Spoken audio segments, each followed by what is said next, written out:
Hello, everybody. Welcome to episode 2 of Imperium Maledictum, the Black Vault. I hope I find everyone in good spirits on this Saturday evening, or Saturday afternoon, depending on where you all are. In the UK, though, it's roasting. Absolutely scorching. So, let's bring in this, and I need to do something very quickly, because...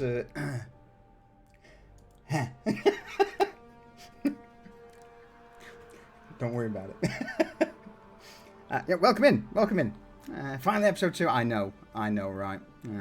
A bit of a delay on getting around to it due to real life things. Let's bring in the players. Hello. Hiya. How are we? Hello. Hello. All good in the hood today, gentlemen? Yeah, I just finished a Magnum. It was delicious. Ooh. Just a standard classic? Almond one. An almond magnum. I approve. So, episode 2, Black Vault, Imperium Maledictum.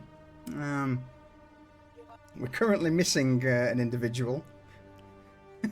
We think he may still be in bed, but I'm sure our sly, sneaky type will turn up at some point. With that said, though, character names. Constantine. What happened last week on the Black Vault? Not last week, 3 weeks ago on the Black Vault. Jesus, 3. So we basically recapped, caught up with what everybody'd been doing in the months away, tying pretty red bows on the planet that they saved. Well done us. Pat on the back. So a lot of paperwork, some sneaky stuff, some appropriation of assets. Yeah, we'll go with assets because that includes people. And after that was finally all tied up in a nice bow, and we had our nice new psyker friend with us, Nathaniel. Not nice, he's a psyker. He could be. He's a walking time bomb. He is. Yeah. Anything you wish to say in your defence there, Nathaniel? No, he's pretty much hit the nail on the head.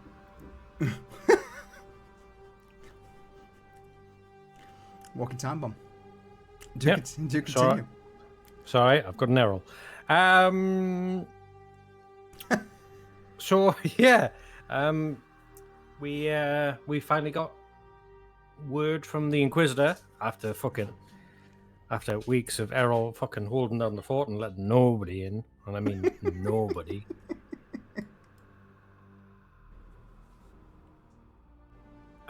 Yeah, we got a new mission, and it was to head to a Mechanicus facility, a space station.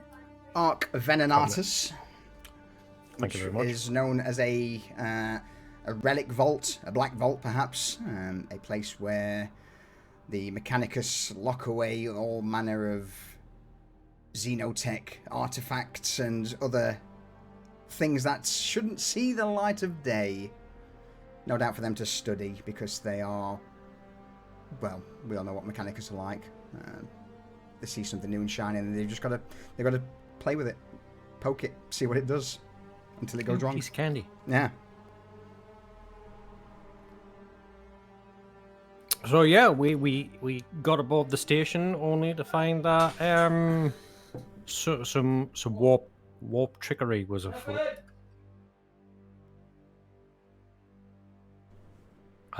So we have our personal Gellerfield Nathaniel escorting us further into the station towards the source of the abnormality.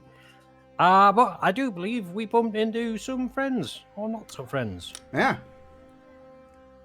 Absolutely. So as you were fired upon by automated station defences in the way through, you boarded Ark Venenatus and found it was creepily empty, apart from the odd glimpse of people sometimes, or sights, sounds. It seemed like certain aspects of your journey through the station was looped. Bear with me. There we go. So yeah, overall, you began to make your way through the Ark before you had 2 squads with you as well, I believe. 2 squads of inquisitorial troopers. Do you remember what you did with those two groups? Anyone? Yes, I remember. Go for it.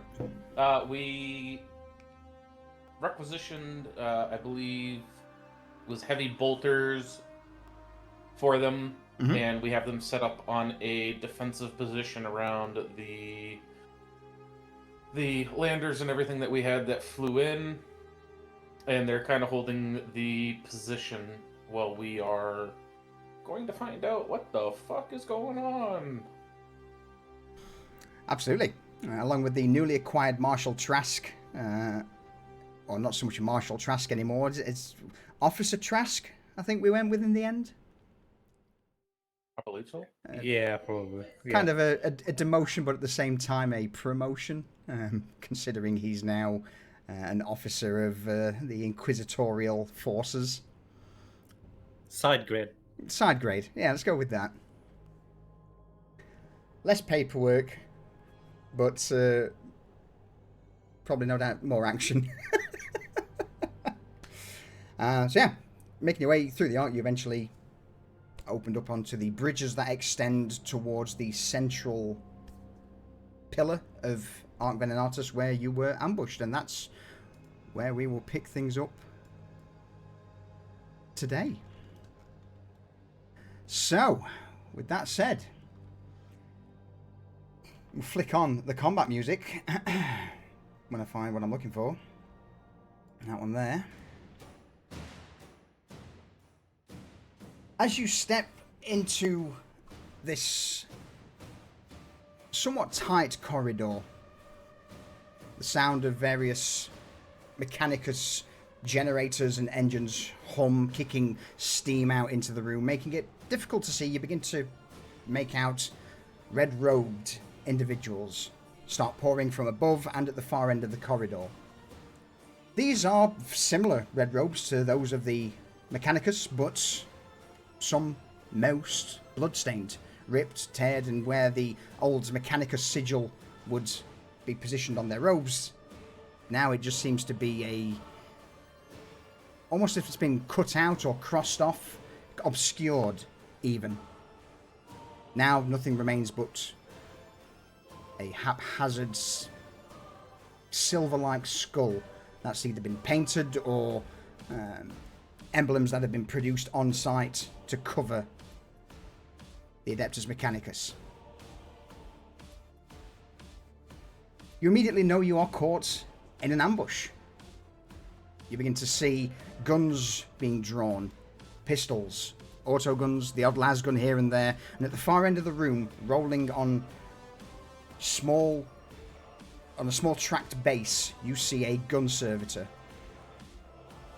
And it's there you begin to hear a heavy whine as you see at the far end of the room the assault cannon on its right arm slowly begin to spool up. The individual at the far end sets off at a sprint, ducks down behind one of the generators. Severin, seeing this, you are up. Welcome back. Right, so seeing as how everyone's starting to move real quick. Good morning, by the way. No, I've been laying in bed trying to get this migraine to go away. So, oh, mate. All right. You can bounce if you wish. No, I was just horizontal trying for it to go away, but it's not going to go away if that's the case, and I'm just wasting time.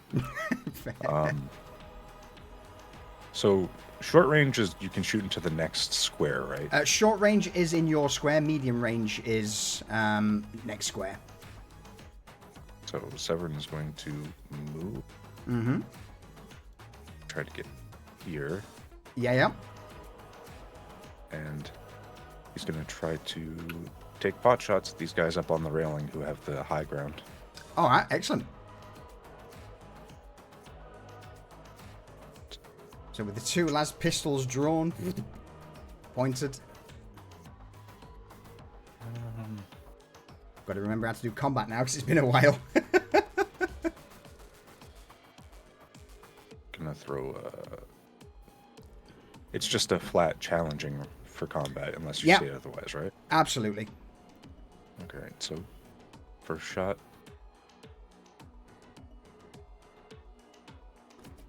First shot is going to attempt to dodge this shot.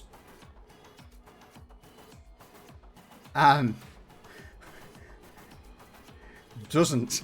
Not by a long shot. So immediately as you shoot up Severin,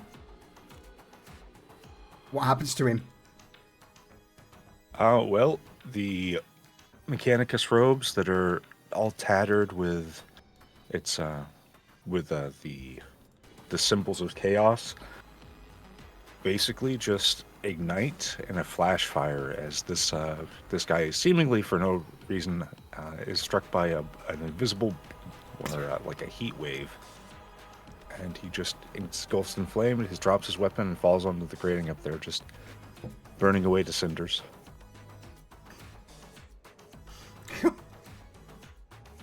All right. Didn't even see it coming.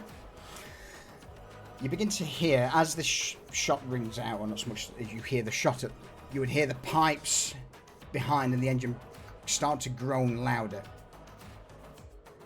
Perhaps the bolt punching through the man, striking another pipe, causing the steam to increase.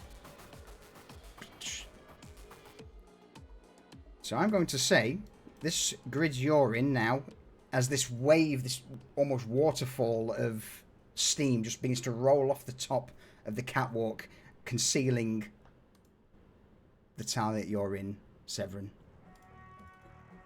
Okay.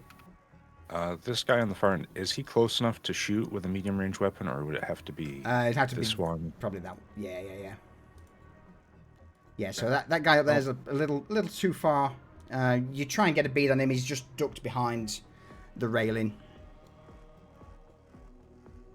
So yeah, it's that one. You've got a guy in your region. Oh yeah. Well, he's in direct vision of the wrecking machine, so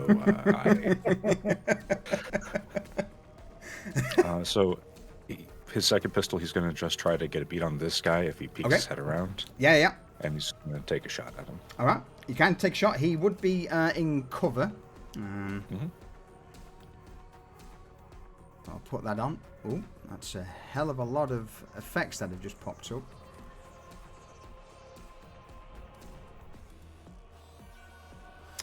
This guy will also attempt to dodge back behind cover. And then I can just get rid of that because...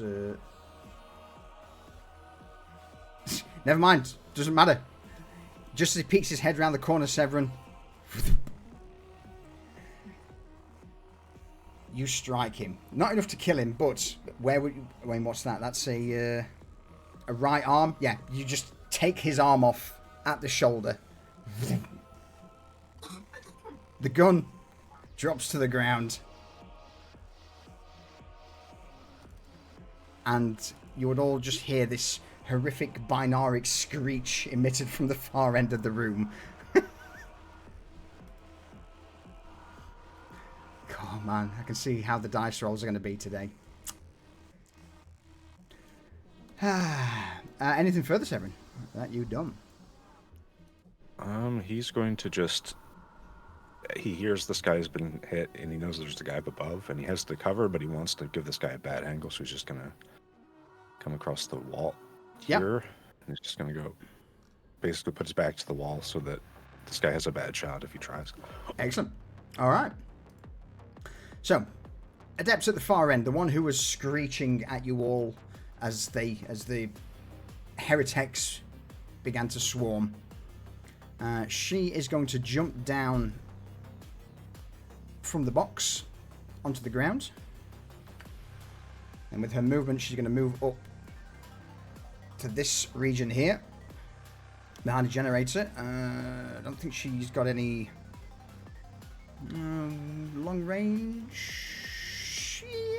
Yeah, she's instead going to poke her nose around the corner, shoot past her friend. So 1, 2, towards you, Errol. You're going to get a lasgun shot towards the giant shield. Now, because we've got a new foundry, never mind, it doesn't matter. But in future, you should see like little buttons you can click in the chat window for things like dodge. So you don't need to roll the little dodge macro or do that anymore with the new version. All right, so yeah, you just see this quick flash of a lasgun shoot down the hallway and just impacts on your shield, Errol. It's over to you. What do you do? I'm going to move into the next grid. Yeah. Right up into this person's grill.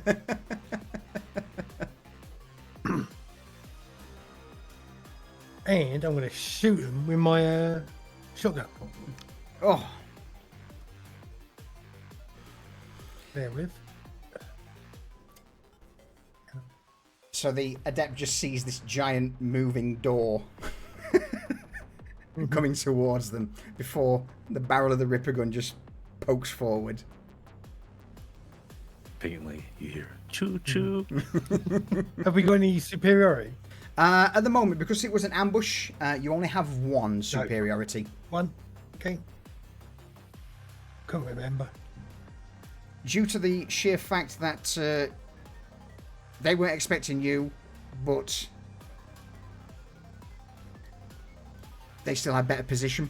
Frustratingly, though, just as you stick the Ripper gun, pull the trigger, this Mechanicus or Heretic Adept just drops to the ground. The shot barrels past them, missing them, and impacts into the crates behind.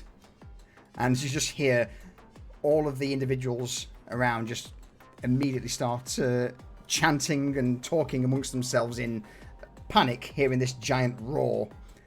Errol, you would see from the side that a couple of the heretics start pointing in your direction towards the servitor.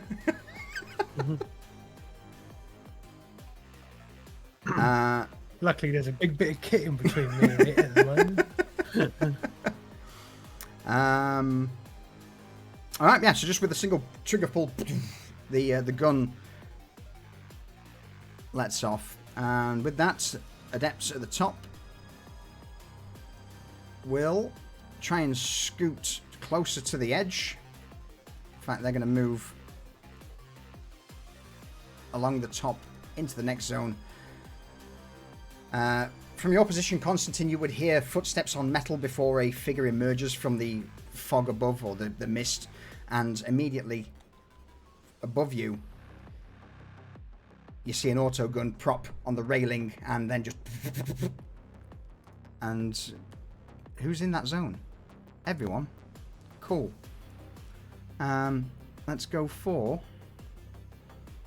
just rapid fire. I'm just going to spray the area. So everyone, so basically Finley and Constantine, you two will need to try and... never mind. It's a -1. You'll do nothing. Do nothing. Don't have to do anything. The Emperor protects. Finley, I'm going to need you to make a dodge check because you are in the vicinity of the incoming rounds. But Constantine's fine.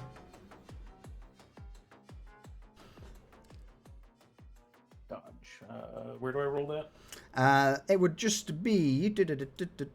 Let me double check because it's been a while. And combat... Do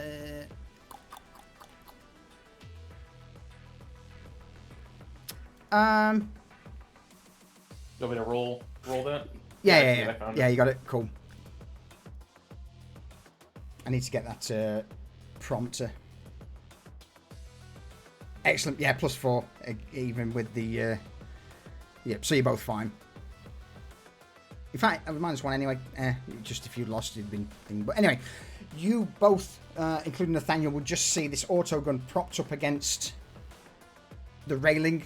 Immediately clattering fire would ring out across the chamber. Bullets would start spraying across the ground.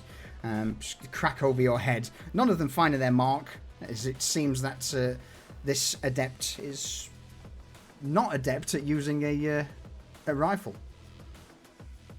Next up, one at the end is going to do the same. They're going to move along into the next grid. Errol, you will see above you just this person run along the catwalk into the smog. Yeah,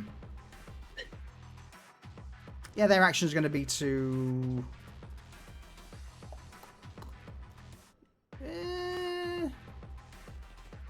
Fuck it.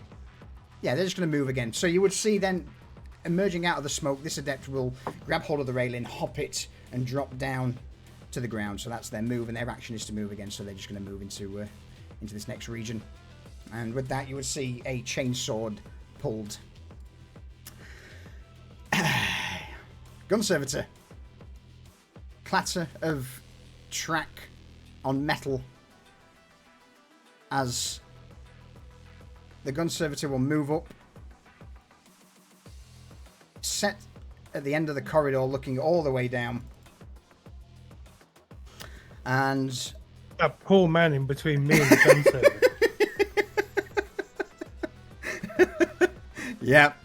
Yep. And with that, I'm going to do it towards you, Errol. But yeah, this person's getting the full brunt. They can't see it coming, and you just see through the slit in your slab shield the assault cannon spool up. And with that, a ripple of fire. Maybe not that fire, but yeah. Stood where you are, you begin to feel your shield starting to buckle as a multitude of shots begin to impact onto the slab shield. Whoever was in front of you, I'm just going to say they are immediately minced as the assault cannon tears through the adept in front of you, Errol. Okay. Turning them just to paste on the ground.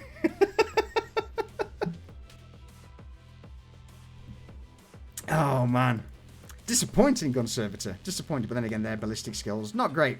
So yeah, at this, everyone, your ears would start ringing as the sheer volume of fire now pouring into Errol's shield just rings out. Finley, you're up. Bing, bing, bing, bing, bing, bing. Yeah. Finley's going to step behind Constantine, and he's not liking that dickhead on the upper railing is shooting. So, Constantine, cover your ears. It's about to get very loud in here. And he's going to unhook a crack grenade. And he's going to throw a crack grenade up there.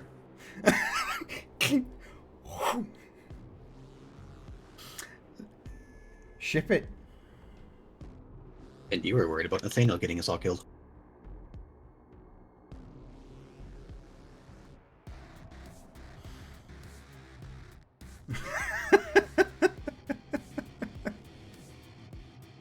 Oh no.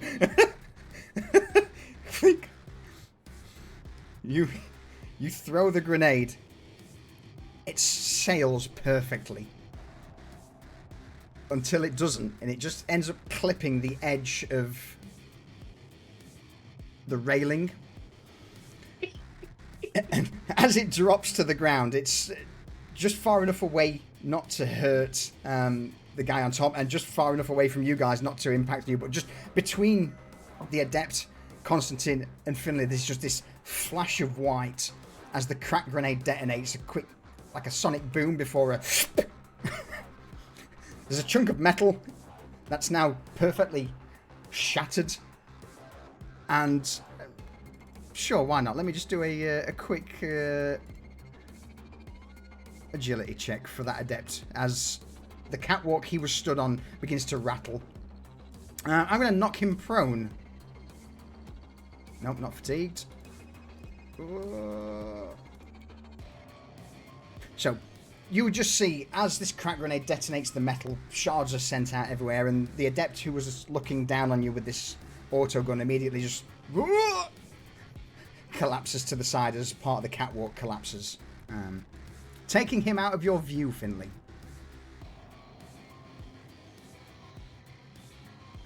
Any other movement?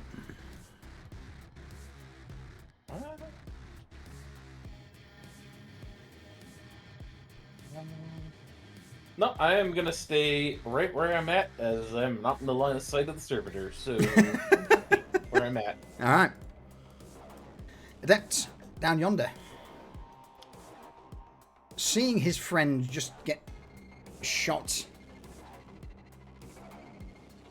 he's going to delve into the fog, quickly look around to see any signs of Severin. With Severin pressed up against the wall, he can't, so instead, he's going to carry on towards the end here. And with this being a connecting grid, sees Nathaniel stood wide out in the open.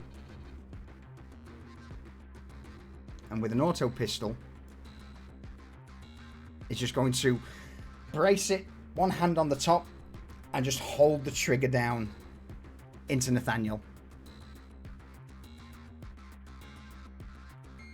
Now, it is an obscured area, so he would be at disadvantage normally, but because he can just see a vague outline, he knows people are coming, it's pushed up to a normal roll. So, Nathaniel, you get a hail of bullets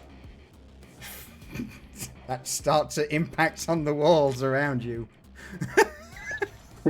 Just as he empties yeah, pretty much empties almost the entire magazine of the auto pistol into the wall, probably like a foot or two above your head. God damn it. Next one is dead. They're out of the fact. Constantine, you're up. Okay. Can I see the shite bag from here? The big man. Absolutely. Yeah. I would say you can eat. These generators aren't too tall. You can see over the top of it. Then he's going to get the vigil. All right.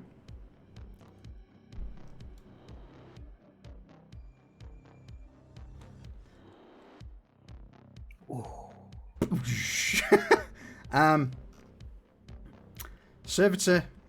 I can't really see a servitor with tracks dodging. It's not something they can do. So I'm going to say this is going to be a straight unopposed roll.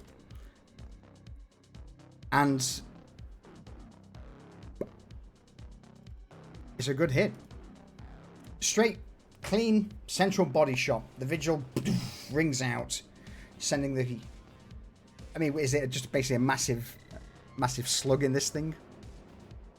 Yeah. It's basically like a, 50 AE bullet come whizzing out the end of this fucking hand cannon with a suppressor built into it. You see shards of metal spray out, sparks, and the servitor's head for a brief moment just jut to the side. The assault cannon locks briefly before starting to spool back up again. Sparks now begin to hiss, steam pours out of the central body of the servitor. Definitely a hefty damaging shot, but not enough to bring it down. Any movement? No, you can't move because you yeah. No, because I've shot. Yeah, I'm good. Then I'll stay here. All right. One man ticking time bomb. Nathaniel, what are you up to?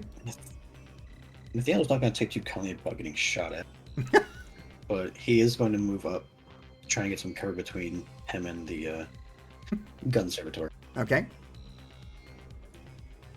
And then he's going to look up at the catwalk Uh-huh. up above him, and he's going to cast Combustion on the gentleman's robes.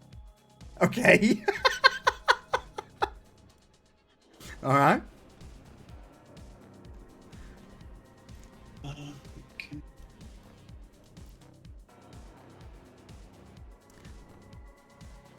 Oh my God.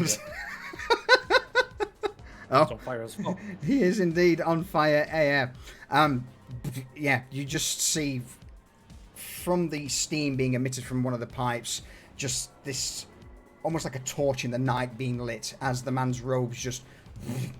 How does it look when you cast psychic powers, Nathaniel? Because this is the first time you've done so in the with this character. So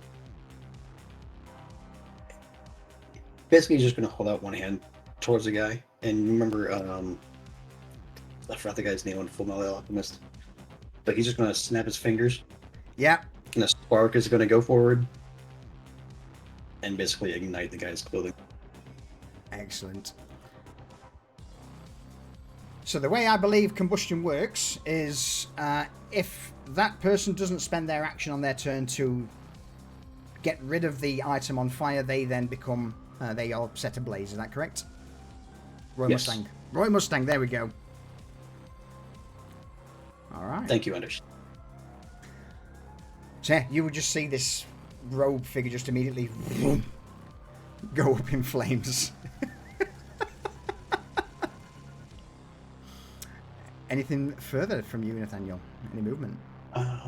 No, he's pretty much going to stay put. He's going to crouch down as low as he can to hide away from that gun sword. All right. At the far end, the one who Severin shot with the missing arm.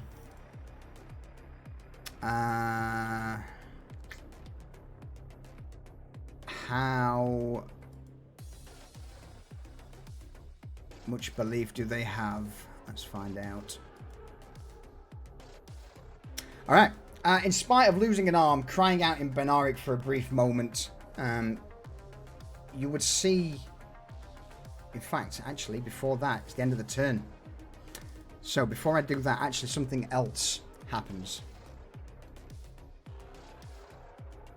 In this corridor where you're currently fighting, or this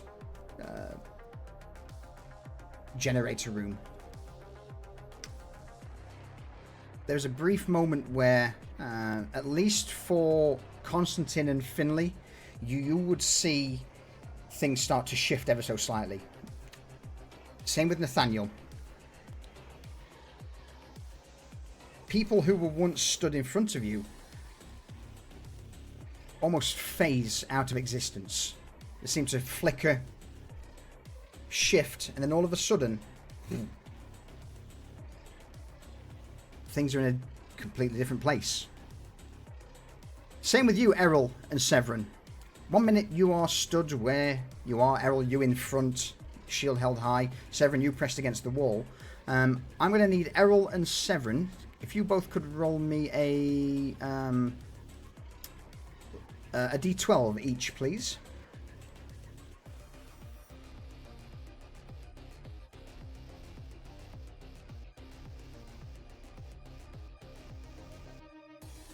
All right, Errol, you find yourself one square over. Severin.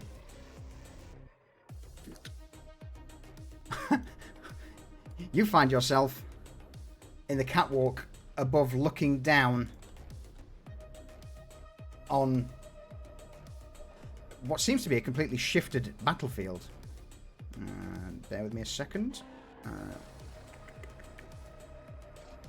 1, 2, 3, 4, 5, 6, 60, 12.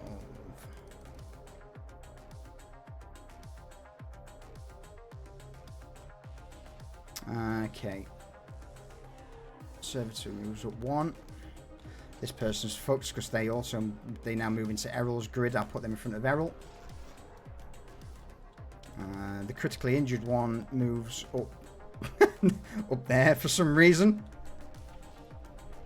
They move back over yonder. That one stays put. Cool.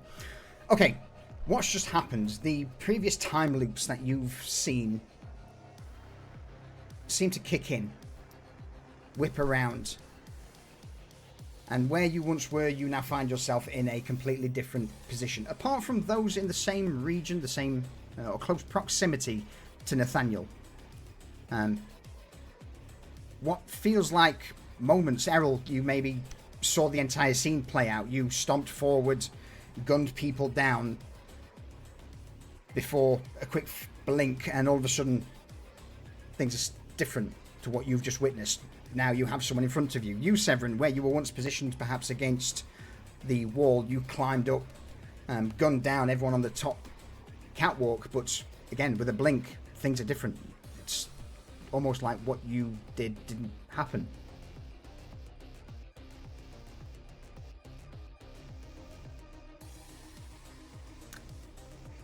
Any call-outs before, or anything anyone wishes to do before we go back into turn order? So from our bubble, we just witnessed this fast-forward reversal of people moving around. Yeah. For you, it almost seems like in just quick succession, everything just fast-forwarded into different positions. You may have caught a glimpse of Severin shooting several people before those people he shot appeared elsewhere. Almost like everyone's in their own separate timeline before appearing, and again, the effects of the warp ceasing, and they're right as rain. Like you're witnessing the other team saves coming. Exactly. That's probably the best way of putting it.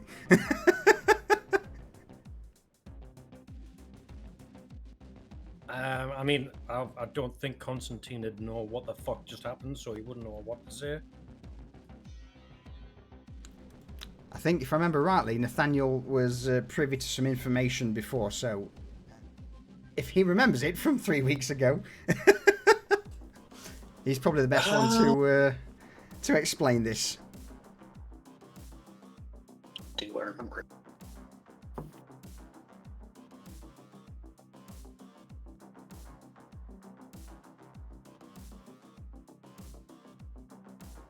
Oh, come on, I had it written down here somewhere. Notes.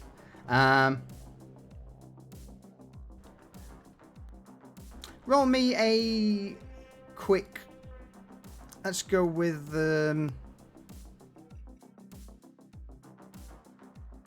psychic mastery test, Nathaniel. Straight challenging. Yeah, straight. No, make it easy. This is something you're experienced with.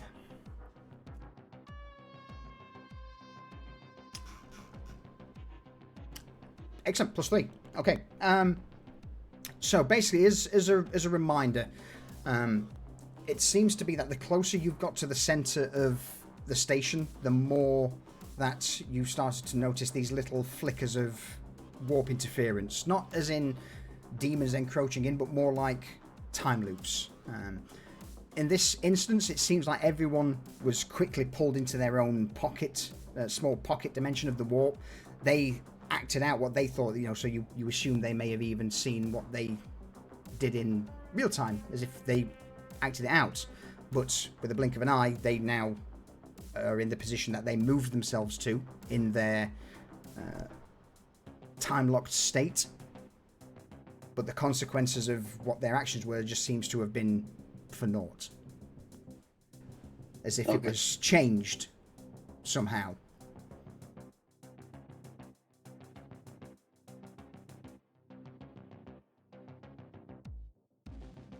He's just going to call it to Constantine and Finley. I think it's best if you both stay close for the time being. It seems our timeline is not the only one playing out at this point. Right, thank you. What the gack does that mean?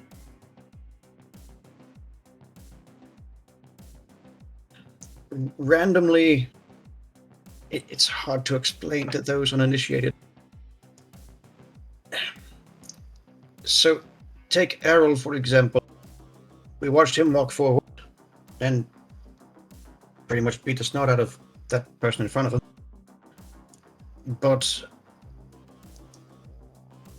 And then we saw him disappear. To him, it was most likely he moved to that new spot of his own accord.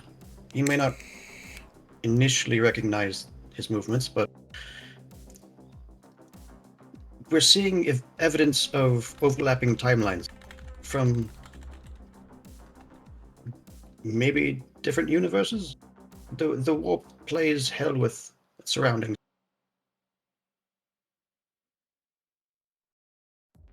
But I don't need to be fucking psychically initiated to fucking realize that.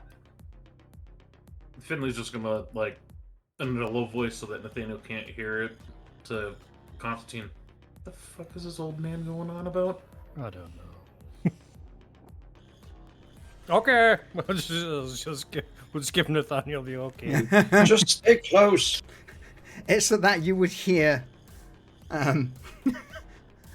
a pistol shot ring out as the missing armed individual who's now up on the catwalk with their left arm, their non-dominant hands, pointing and shooting a single auto pistol round into the back of Errol. Or in Errol's general vicinity, so it's a disadvantage because he's in the smoke. Well, yeah, Errol, you would just hear...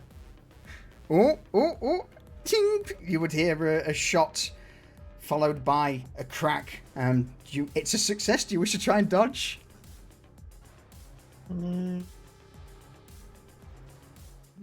Or do you just want to... I've never tried dodging before. All right. There should be a button. Actually, no, fuck it. Everyone wouldn't dodge. I'll just take it. All right.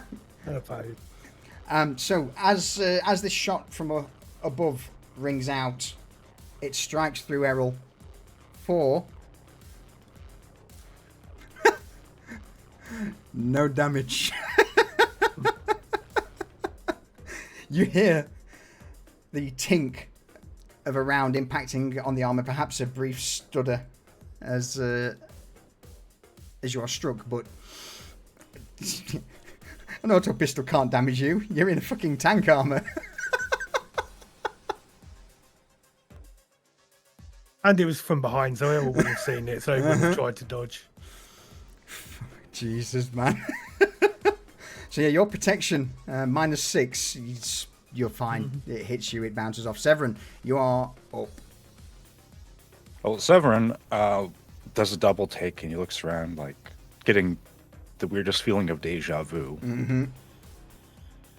And he's going to stalk up he heard the shot there, and he remembers having killed some people over here, but he's going to go back and just finish the job. So he's going to walk into this zone.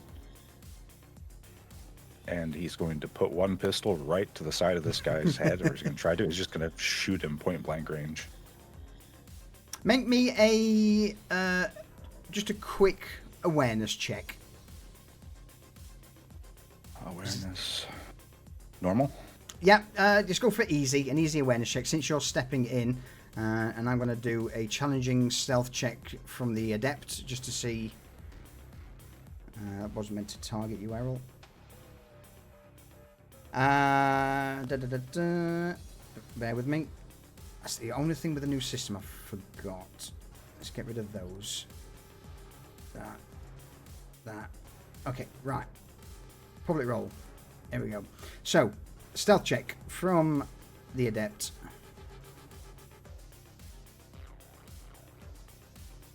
Excellent. All right. So as you step into the obscured area, for a brief moment you see movement, and as you point the pistol out, at that last minute the adept just manages to hear you coming and duck his head down. So your roll is at disadvantage rather than just being able to plug him at normal. Okay.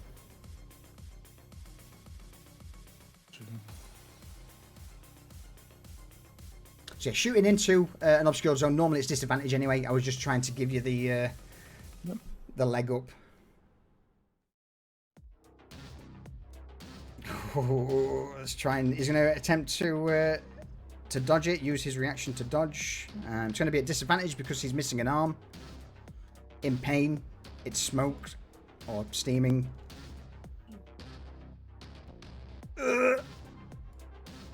Severin, what happens to him? Well, he's got the pistol in his offhand and just walking up. Severin shoots him in his other arm, which just slices it off of his body. There's a shriek, and he just looks at it in disbelief and just drops. Shock overcoming him. And with that, any further movement? Yes. So Severin's going to keep walking through this. Mm-hmm. And he's coming up on this guy who's on fire. He's going to just put his second pistol to work on this guy.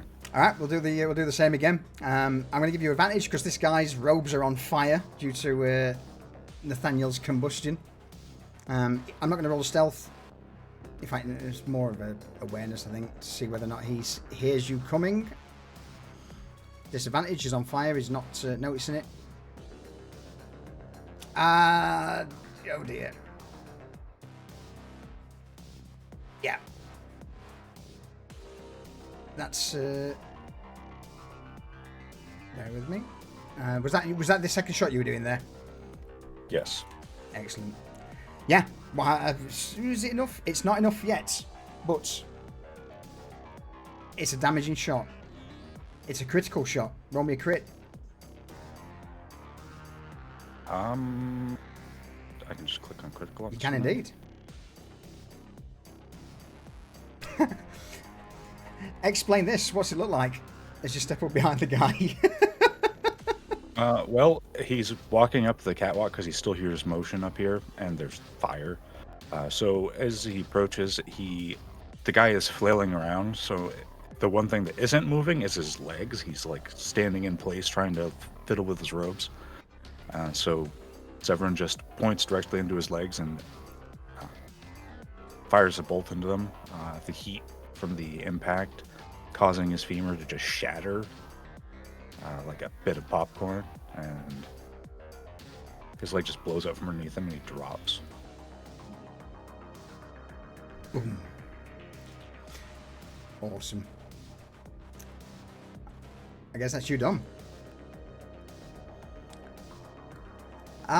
The adept who's now face to face with the meat that is Errol. Oh my god. They're so fucked. She is going to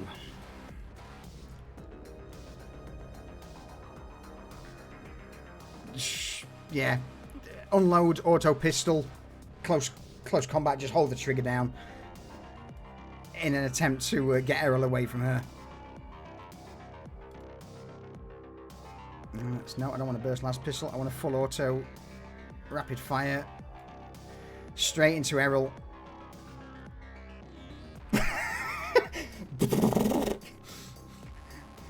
Rounds ring out directly into the shield. Errol, you just hear ping, ping, ping, ping, ping, ping, ping, ping.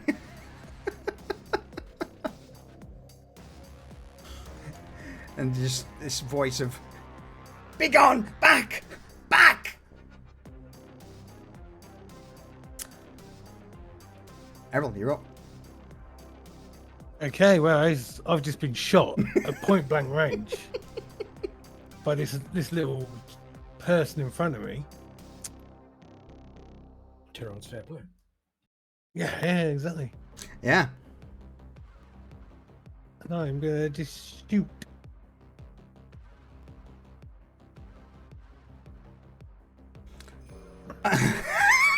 Critical headshot. All right. I'll do.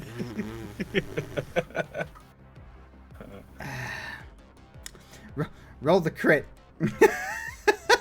as she's Stop just, it, he's already dead. as she stood there just unloading this pistol into you. Oh. I mean, that's more than a broken nose. That's That's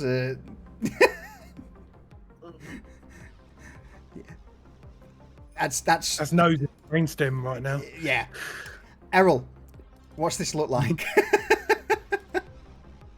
Oh, he drops his shield for a second, smiles at the person, and just puts the Ripper against his head and shoots once.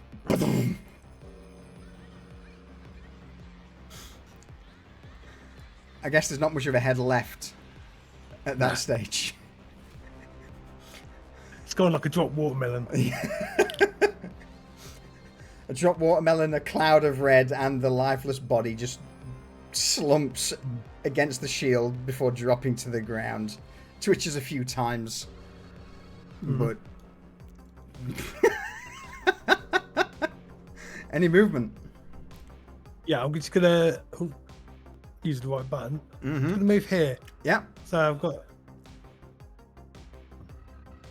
A bit of cover, and you're behind the gun servitor. Oh yeah.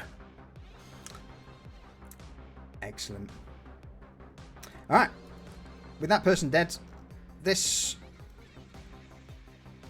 adept at the top, who was prone as the catwalk blew away from underneath them, finds themselves blinking on the ground, looking up. Stands up. Looks around. Sees Errol. And Lasgun at the ready. In fact, no, sorry, that one was the auto gun. So auto gun at the ready is going to drop a few rounds into Errol with a burst fire. It's a success. Do you want to dodge this one, or do you want to take it? Nah, I'll take it. All right. Unopposed roll. 6 damage. None. Once again, in spite of you not being able to bring the shield up in time, as the rounds impact against your body armor, it's still just, they either bounce off or are absorbed into the carapace. That's that one. Next up would be the adept in front of Constantine and Finley and Nathaniel.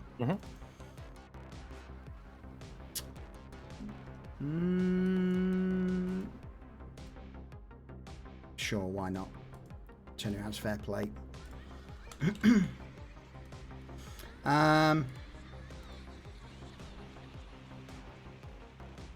You would see, as this adept appears in front of you, see a quick rewind or like fast forward as they jump down from the catwalk, appear in front of you, and they already have their hand in their robe. And out of the robe comes a frag grenade.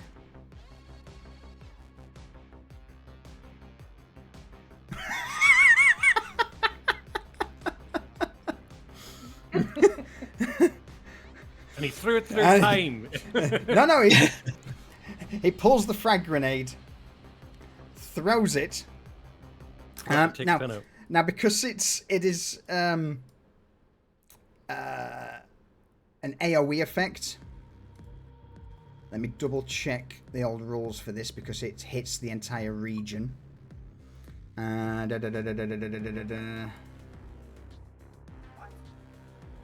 think you still have to make a dodge check and just beat the -4.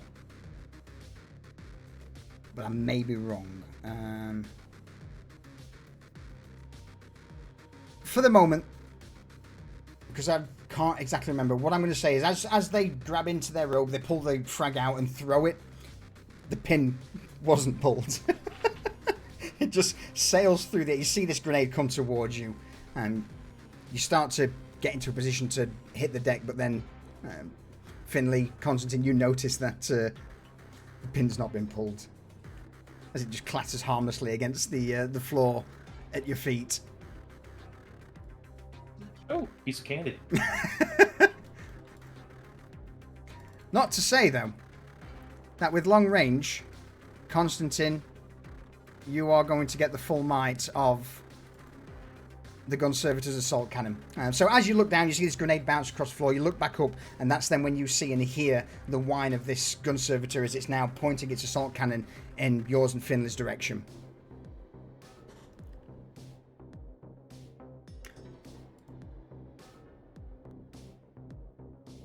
Full view, autocannons can only rapid fire, so a roar erupts around the room.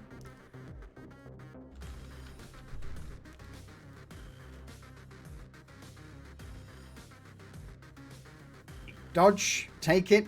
What's it going to be? I'm gonna try and dodge.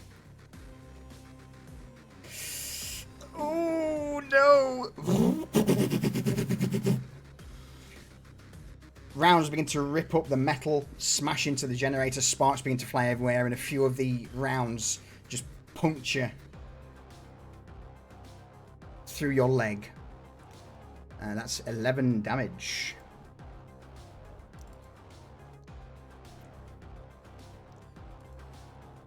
Which drops you to the ground as this giant assault cannon round just almost rips your entire leg off. Blows straight through. Oof.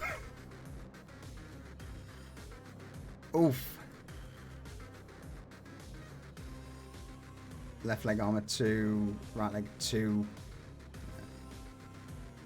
It's penetrating 2, so that negates the 2 armor, which makes it 11. Alright, so yeah, so at this moment, Constantine, you have just taken a horrific wound as your leg is blown through.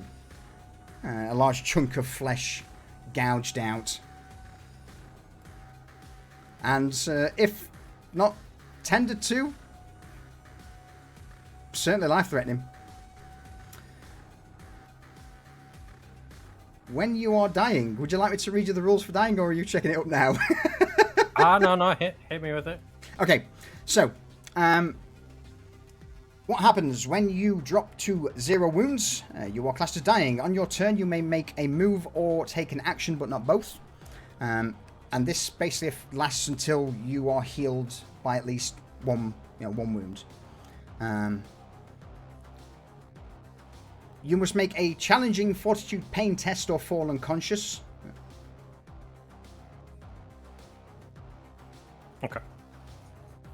And you basically also repeat this test every time you receive further wounds. Now, before we do that, what you can do, if you wish, you do have your... what's the word? Your fate points. Now, with fate points, what you can do, if you so wish, is... when I find out what I'm looking for.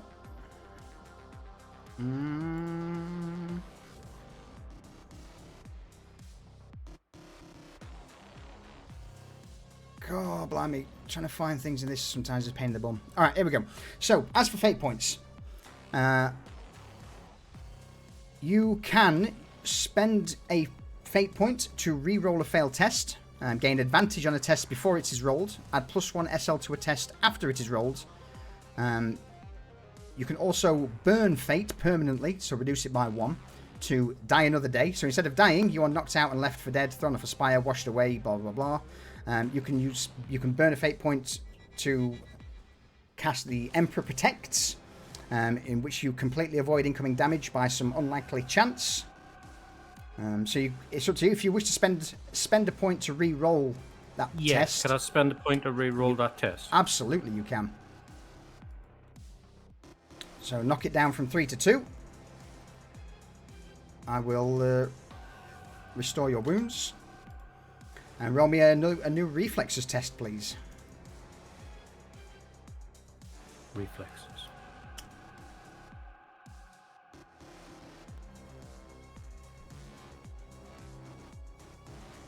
Much better. So instead of that being 11 damage, that would now take it to... So it's 13 damage. Sorry, 11 damage. Take 3 off. It's still painful. It's still a horrific wound, but takes it to 8 damage instead. Are you happy with that? Yeah. Yeah? Alright. It still plays out as before, though. The rounds impact against the metal grating, against the generator. Shards, sparks fly everywhere, and one of the rounds punctures through your leg. Doesn't take it clean off. At the last minute, you manage to just twist yourself.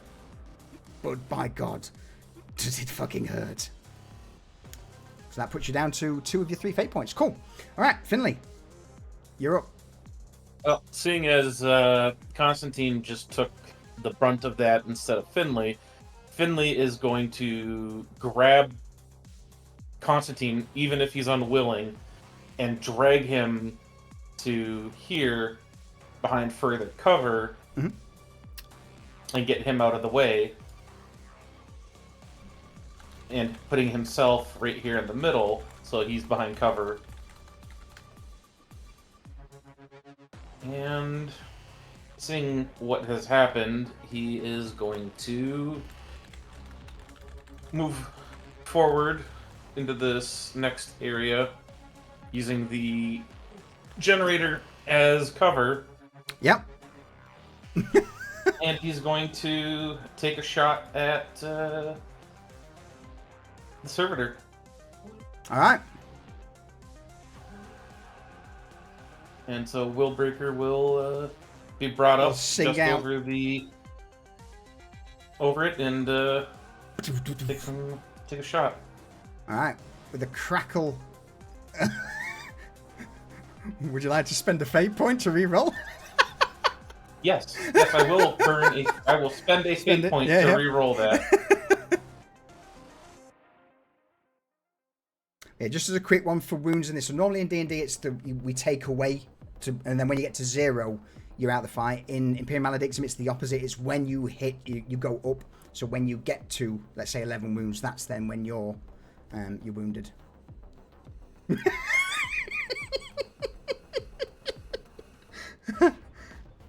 Again.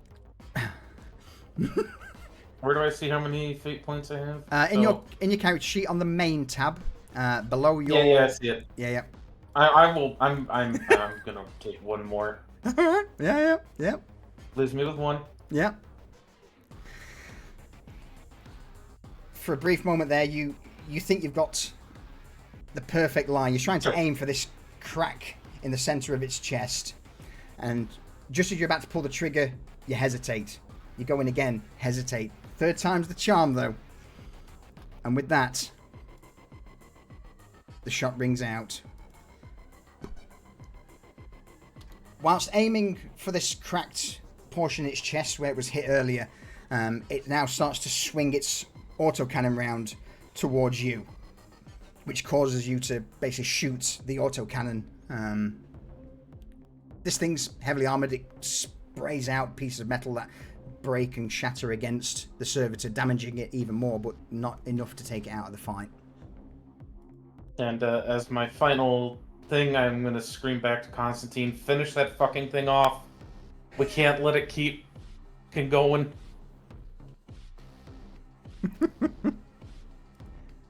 The Adept on fire.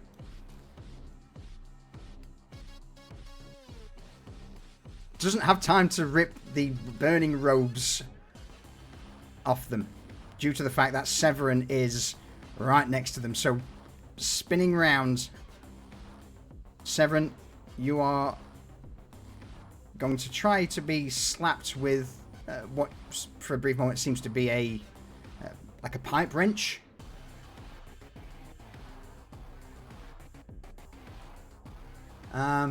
Or not, it just madly starts swinging through the mist and steam to no avail. Constantine, you're up.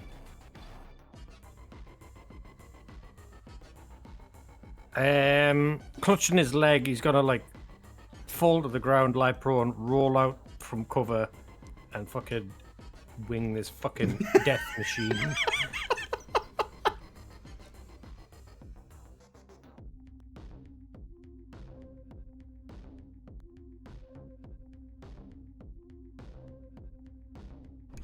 Oh no.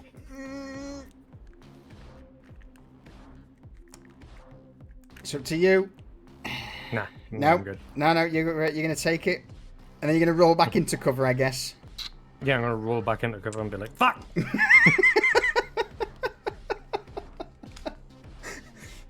So the shot hits it. It hits one of the heavily armored parts of the servitor and just ricochets off. You see the bright molten metal slug just like flick up into the air briefly as like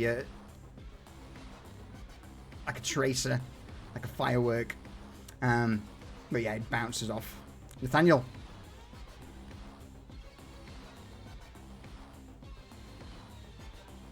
All right. Nathaniel's going to move up into the next zone. Turn his attention towards the gun servitor. gun servitor. Mm-hmm. And he's going to molten beam. All right. All right. Beam.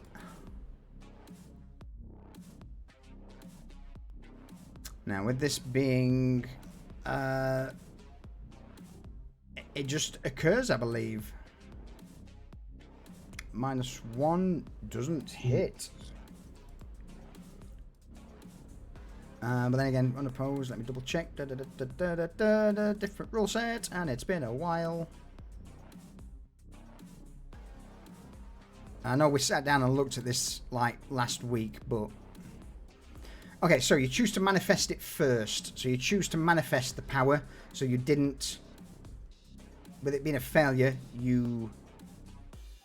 I failed to manifest. You failed the manifestation. So yeah, so it's not, it doesn't go off automatically. It's you trying to create the image, what you want to do. So you manifest it first and then you let it loose. So in the chaos of combat, steam blowing everywhere, gunshots, Constantine being hit with the horrific sound of an autocannon, you just can't seem to get the image in your mind.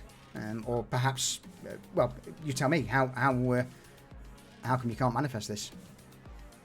With everything going on, especially with Constantine being hit and having to focus on the Gellerfield himself, he just can't focus on the image of taking down this monstrous machine.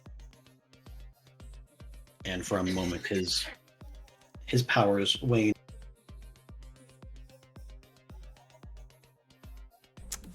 Alright. End of the turn.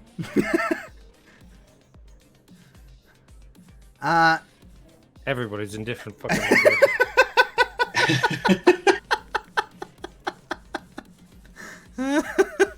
Everyone bar Nathaniel. Roll me a d12, please. And then shall we call a quick refill of clock there whilst the dice have been rolled for a refill? Yeah, why not? Yeah. Excellent. Alright. Folks, it is time to... Durs has got it. Pee break, refill a clock. We're going to grab a fresh drink and then get back to this. Oh, terrible dice rolls. Don't you hate to see it? And perfect timing for adverts as well. Yeah, will be but a moment.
Oh, alright, I'm going to take this brief moment just to say, Pocket Yeti, thank you for that 12-month, 1-year resub. I appreciate it. Shade, grats on you getting the first, and I also saw... Link for real! Welcome in, welcome in. Good to see you. And Barksy, how are you today? What's new in the world for you over the pond?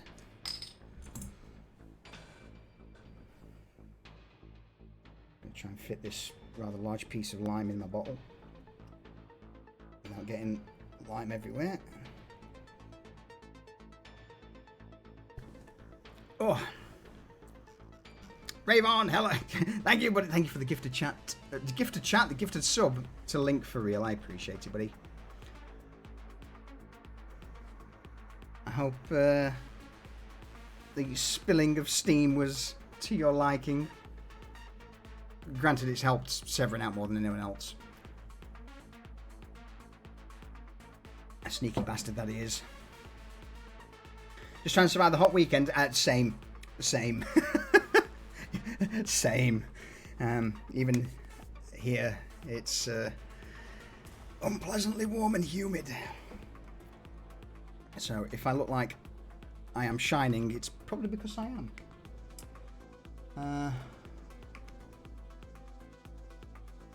How are the rest of you doing? Because I think it's pretty much hot everywhere at the moment, is it not? It is. Yeah, it's like 110 outside. Like, it feels like it's fucking hot. Walk outside and instant swamp ass. Mm-hmm. Nice. Let's see, my real feel looks like it's 103. Yeah. Oh, Yeah, so that's 40 degrees Celsius and above. fuck that. Fuck that. No. Where Steel's at, that's 43.3. That's unpleasant. And it's not only hot, it's humid too. Like, really humid. Sweaty. Making soup up there. Absolutely. Yeah. Stewing in my own juices. But as for better here, Avon, it's not. But I've treated myself to a silent fan under the desk, so it's copeable. Some ball aeration. Yeah, pretty much. Yeah, it's so hence why the camera's back, because I am. I can deal with it now. I couldn't last week. Need to get that tester koozie. I do.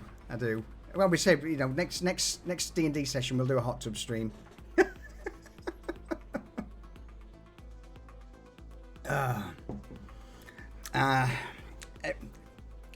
AC, I think that's in the coming years going to start to be more prevalent in the UK with how our summers are going. I'd like to say that, but energy prices, yo. Oof. Right, with that though, I think are we all back? Are we all good? Shall we try and get rid of this gun servitor before it Yes, please. before it murders someone? I figure out what's going first. How many things are still alive? So 1, 2, 3, 4 of my side.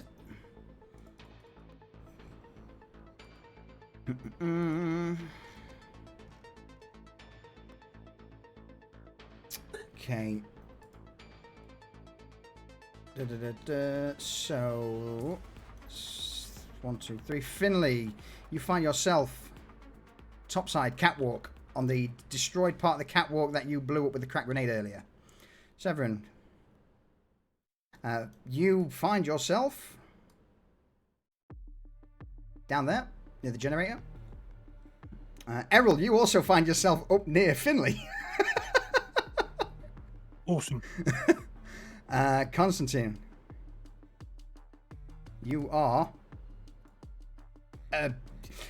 So, for you, Constantine, you start to make your way towards Nathaniel, and as you get close to him in your series of change of events, there seems to be a brief force that holds you back, and as you push through it, it's like you're back into the back into the material plane, or the material universe, and you see everyone else now whizzing around doing their bits and pieces. A few of the adepts, what we've got numbers wise, that guy got a 3. Oh fucking hell. That's unfortunate. Hello, Poppin. A 9, which is that region, so they were chasing you in. Actually, no, sorry. No, the 9 was the gun servitor. So the gun servitor was moving into where it last, or thought you all were, to gun you down. A 1, that guy moves up into this region. And last but not least, a 10. The flaming dude seems to be running over yonder. Okay. Cool. So, the threads of fate pulled for each individual, constantly changing, constantly winding, before, with the blink of an eye, everyone's not where they, or everyone's where they thought they should maybe, but not where everyone else is. And with that, top of the round, Severin, you are up. Looking around this corner, I thought Errol killed you, and he's going to just give this guy the good news. Excellent.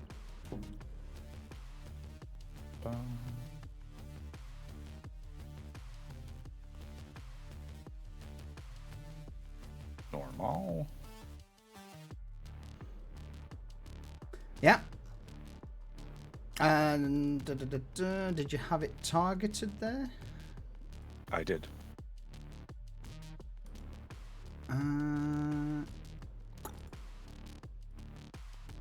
Just try it again for me.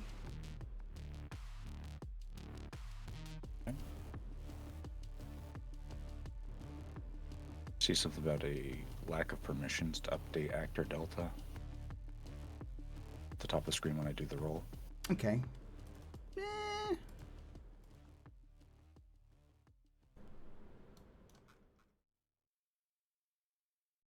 I'm not getting the thing in. Bear with me. Let me get rid of you. Bring you back in. Oh. One last time. Just so I can. It's not giving me the prompt to apply the damage. Just gonna retarget him real quick. Yeah. I see the red thing at the top again. Fuck it.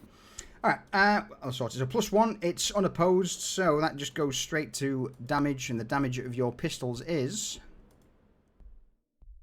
It is 7 penetrating 2. 7 penetrating 2. Gun Servitor has an armor of 3, so it takes it to 6 damage, which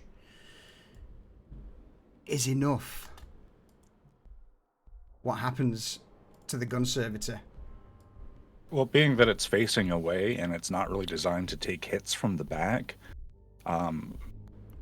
Severin just looses the bolt into some of the wiring on the back of it. That immediately begins smoking, sparking, and whirring, and the thing just powers down like a toy that's had its batteries pulled out, just slumps forward on its treads. The assault cannon slowly starts to wind down as power's cut. Head lolling forward. And with that, So, anything further?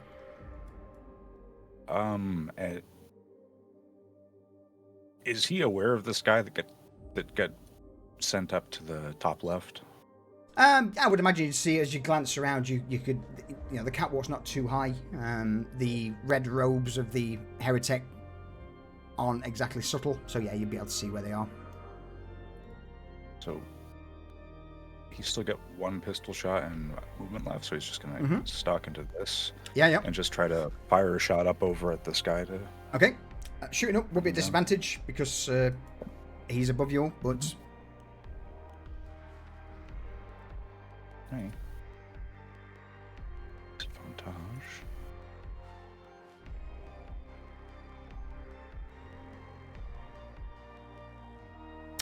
It's here. I'm going to say, yeah, he's going to try and dodge it as he catches bearings, sees you coming towards him, pistol raised. Dodge, miss. He does not dodge. He really does not dodge. It's not enough to kill him, but once again, right arm. He's just about to bring his own gun up to point over the railing in your direction, and you just shoot him in the bicep, blowing it chunk out. And that is Severin done. Consistent. I need to bring you back into initiative, and it's Errol up next. Bear with me. Severin, you were... Because I got rid of your token. Initiative value, I should put you at 15. Errol, you're up. Oh, well, Errol doesn't know how he got there, but he's up on a fucking gantry now. And there's a guy in a red robe in front of him. So I'm just going to smack him with my shield.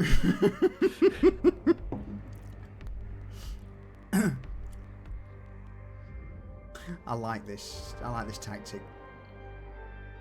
Yeah. Oh, hang on. I've got to move things around. Yeah, you got your equipment. Equip shield slam. Because frustratingly, we can't have multiple things equipped on this one.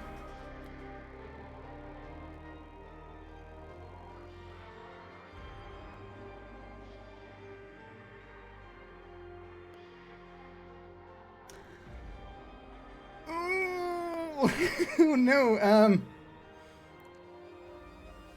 He sees this shield coming towards him and is going to try and dive out of the way and dodge it. He's going to try and dive over the ledge. No, he does not. As he goes to move towards the catwalk railing, you squish him up against it, Errol. I was thinking more, that's been damaged by a crack grenade, so I'm just going to smack him into it and hopefully through the barrier. Do you want? I mean, if that's what you want, I don't mind pushing him into the next zone and over the edge. Yeah, knocking him prone. Yeah. All right. Yeah. In front of Finley, you just see shield crack into the adept. He's tossed over the railing, down to the ground, lands on the servitor, and is knocked prone.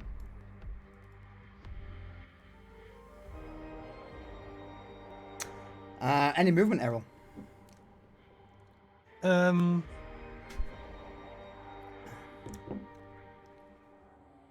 Yeah. I'm going to charge forward into the next zone. All right. Yeah. And sit smiling at this guy over here. It's this big giant ogre just stomping through the steam. You emerge, a grin on your face. The stuff of nightmares. Yeah. Awesome.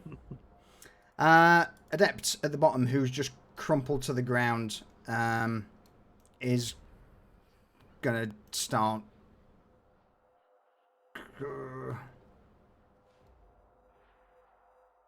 He's gonna stay prone and just crawl to try and take cover behind this generator from Errol and Severin, Constantine, Nathaniel. It's just on all fours, makes his way behind, takes cover. That's all he can really do.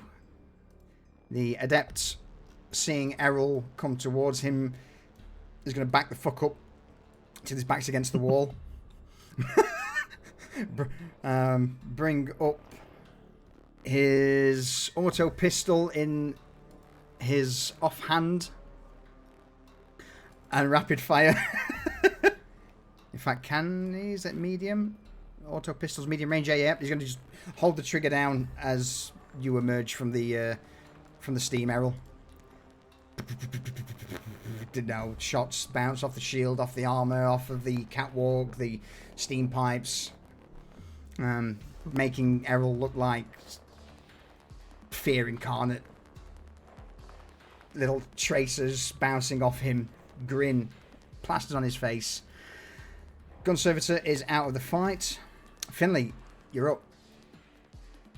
All right. Well, Finley is going to jump off the railing down to the floor, this area over here with the guy on the ground. And he's gonna unsheath his chainsword. No! Rev it up. No! And just plunge it in. And it's advantage because he's prone, Correct. right? Absolutely. He's already dodged this turn. Unopposed roll. Straight in. What's the damage of a chainsword?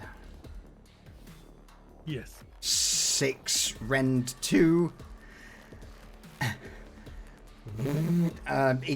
Even with that being, because it's unopposed.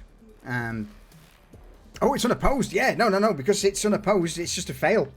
Unless you wish to spend your last fate point. Just as you start to bring the chainsword down, looking up at you, eyes wide, and one of the red eyes flicker in sheer panic as he just quickly rolls to the side. The chainsword ding, slams into the metal beneath. Oh, I've only got one fate left, so... You gonna hang on to it? I'm hanging on to it. Alright.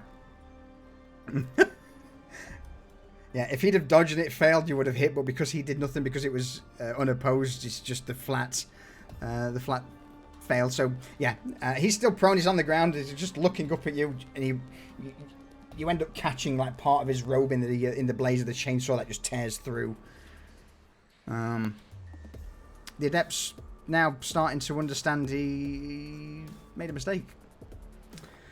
With that then, the other Adept is on fire and Nathaniel, how does your fire overtake him?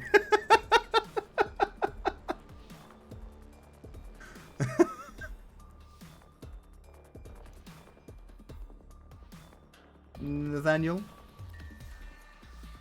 Sorry, I had to Sorry? take care of something. No. Don't we worry about it. Could you repeat that? This guy just burnt to death because of your combustion. What happens to him? Basically, his skin is going to boil off because they're flames from the warp itself. His skin is going to boil off and basically just drip away from his body, leaving nothing but charred remains behind.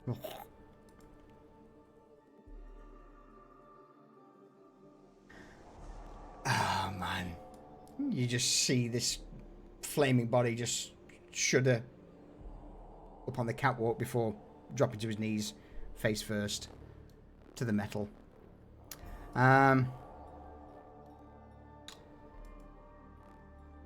Yeah, this is pretty much, I think, over. Constantine. So that guy's still alive, is he? Oh yeah. He's on the floor. Leaning over this I guess power generator. I'm like, Finley, just fucking kill the man already, and I'm just gonna shoot him. Is he still prone? He is still prone, yeah.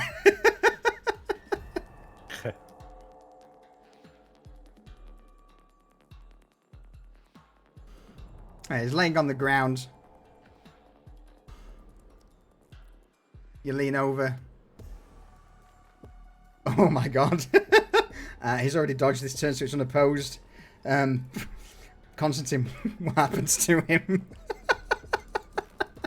So he's dodging this chainsword, and I just take the back of his head off. Like, his face, like, makes his confused look as it looks at Finley, and then turns his head, and the back of his head is just gone. With a large caliber round, it's just took the back of his head off, and he just falls over. Oh, come on, Constantine. You gotta let me play with my food every once in a while. Yeah? But if you didn't fuck around with grenades and actually killed the fucking servitor, look at my busted leg. I will just get you a metal one. It'll be fine. I'm going to strangle you with my metal arm in a minute.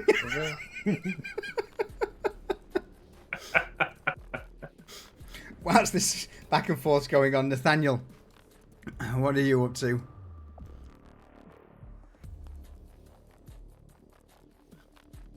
He's going basically just going to look around, seeing that most of the threats are dealt with, and not wanting to Spoil Errol's fun. that, and also not wanting to risk any perils of the warp. He's going to just kind of move up here and stay in cover. Okay.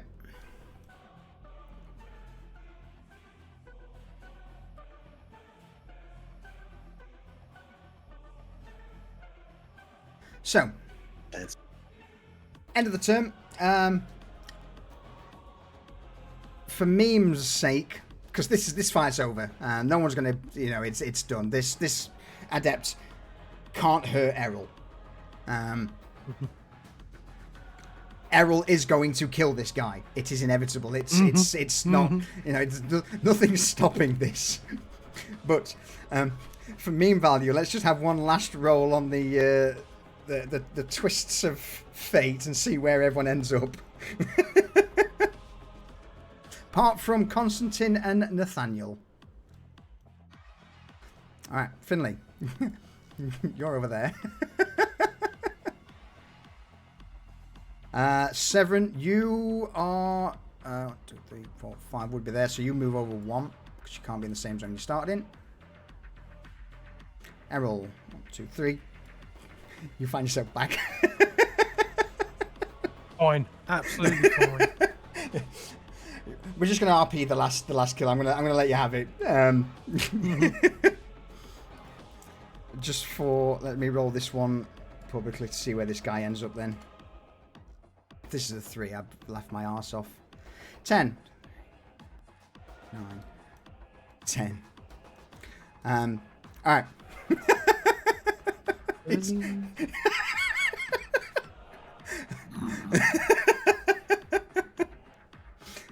Oh, I know what I'm gonna do. Yep. Okay. Me malicious. Cool. I love it. Once again, with people outside of the effective, almost localized Geller field of Nathaniel, none of you perhaps initially start trying to make your way towards Nathaniel, but for you, Finley, you see Nathaniel making his way towards the far end of the room. You follow him. By the time you blink and realize that was not what happened, it's about to happen, obviously, because you are going that way. But things are weird, odd, off here. Severin, you saw again. You tried to move towards Nathaniel. By the time you blinked, you were closer to him. Errol, you saw that guy skitter under your legs to get away, jump over the banister, and then down towards her. You followed above to try and shoot him, but that's obviously not how it played out. With that said, though, I'm going to end combat there. And as you all blink, time returns to some brief normality. You all glance around, see where everyone is. Errol, your prey is on the other side of the room at this point. Mm-hmm. What do you do? Right. Well, I'm going to run forward as far as I can go. Look at how far away he is and realise it's too far for the boom boom. So I'm going to throw my box at him. It happens. Just no rolls required. Just do it. I don't think I've actually got a button for it. Yeah, we can't in this. It's we can't just click buttons. But in your inventory, you do indeed have box. A box. What's in the box? What is the box? It's my box of special things that I keep. And it's also a bludgeon that I throw at people when they upset me. So yeah, just describe what happens as... where's the box? What do you do? Well, Errol drops the Ripper on his sling and he starts patting his pockets, looking for a grenade or something, and he's got none. So he opens his box to look if there's anything in there, and there's nothing. There's like a protein bar, a picture, a data slate that's broken, but it's got a nice picture on it. And he closes the box and just throws it at the guy in a fit of rage. Sails through the air, and the rest of you would just see as this last guy's in the middle of starting to move around the catwalk, reload his pistol, this box sail through the air, clock him on the head, sickening crack, and just It's like a heavy metal ammo box, basically. And with that, yeah, silence apart from the sound of a little bit of crackling from where the door was breached earlier by the Mechanicus ambush. The hum of the generators, spewing of steam. Silence descends over the chamber. What do you all do? Did anybody else get fucking shot? Nathaniel's gonna I check. got shot. Didn't No. Nope, you took the bullets for me. Thanks, Constantine. We'll get you that new leg. Okay. Anybody got a fucking bandage? Nathaniel. He's basically just going to check himself over and then look back at Constantine. Like, I don't have any bandages, but I could cauterize it. What?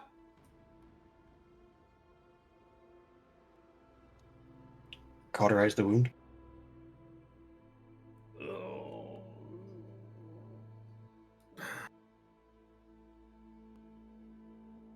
Fuck, this is a shit idea. Yeah, do it. Finley's just gonna tell Nathaniel to hold while he's going through his backpack, pulls out his survival gear, just to see if there's any sort of bandage in there that can be used. I would imagine there's bandages, but it's a chirurgeon's kit you'd need to actually restore health. Yeah, and she's a novice toil. Yeah.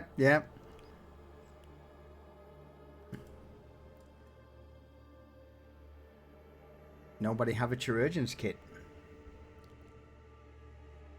Yeah. Errol can't even say chirurgeon.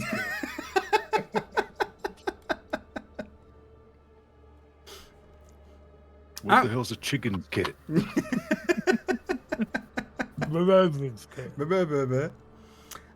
So yeah, that looks like the best you can do is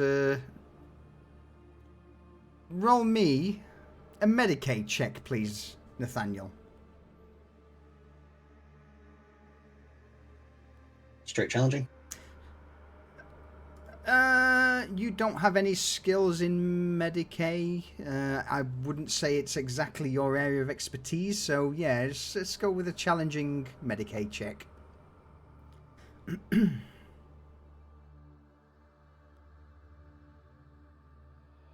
Why am I targeting the gun circle? Yeah, it's all good. It's just the success levels we need, and a +4 is pretty good. With that, you reach down. Well, how does what happens? You manage to seal the wounds. Because you do it pretty well, pretty quickly. I'm not going to ask for a fortitude pain check from Constantine. Doesn't restore anything, but stops him from bleeding out. He's not going to bleed out. Yeah, bleed out, and he can walk on it.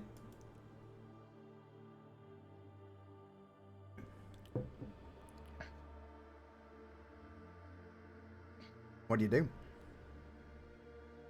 So, actually, I do have a power. called Ignite. Is I can summon a flame in my hand or wherever I want it actually. Mm-hmm. And that's what I do. I summon a flame in my hand and basically just I grab hold of the hole in his leg and wait for the sizzling to stop. A welding torch Yeah. for his leg. Constantine, how do you take this? I swear colourfully and in lots of different dialects.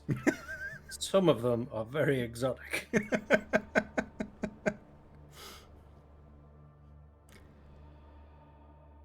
As Nathaniel finishes cauterizing the wound, I would say you'd have no doubt perhaps some form of pain inhibitor, a stim of some sort. Yeah, I'll probably have some drugs or something to keep me going. Yeah. Drugs. Drugs. you slam an auto syringe into the other leg, or perhaps into the damage, the same damaged leg. Inject the serum. The pain for the moment subsides. Doesn't mask the fact that you've got this giant slab of flesh missing from your leg that's now been cauterized. Roll me a d6, please, Constantine.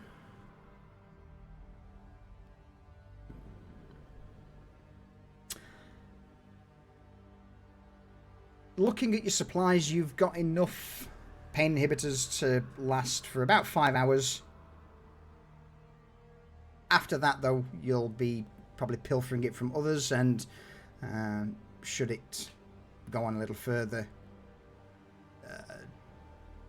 there always runs the risk of either some form of addiction or a reliance on these things, and you know what they do to the body. They're not great for long-term use. Mm-hmm. You'll not turn into Chaos Spawn or anything weird, but it's habit forming. Only stims, dickhead.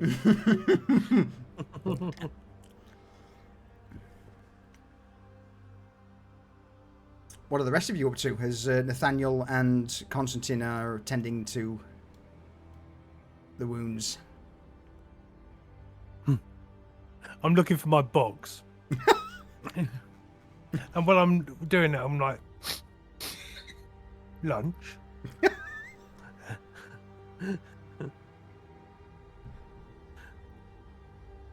The smell of Constantine's cooking leg.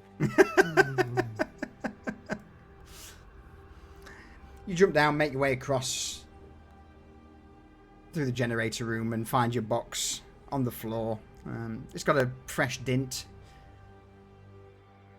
Not as deep as a dint as what's in the man's head above you, but a noticeable one. Finley, anything you're up to? No, just gonna try and make my way back to the group. Actually, no, he's gonna go pick up the grenade. I'm gonna try and find that unexploded frag grenade.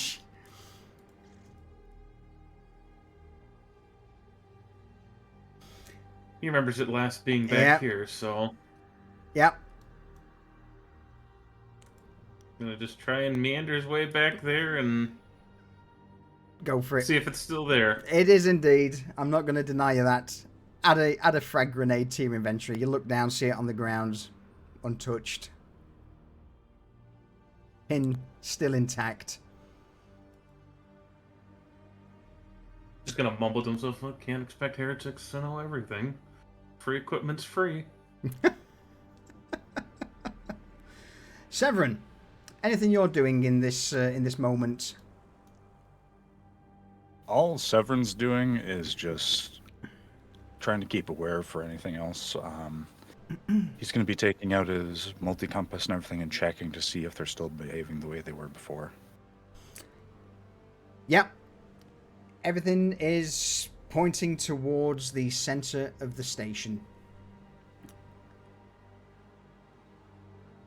Though with that, I am going to have to ask Finley, Severin, Errol, as all of these things go off, Severin, you're checking the compass.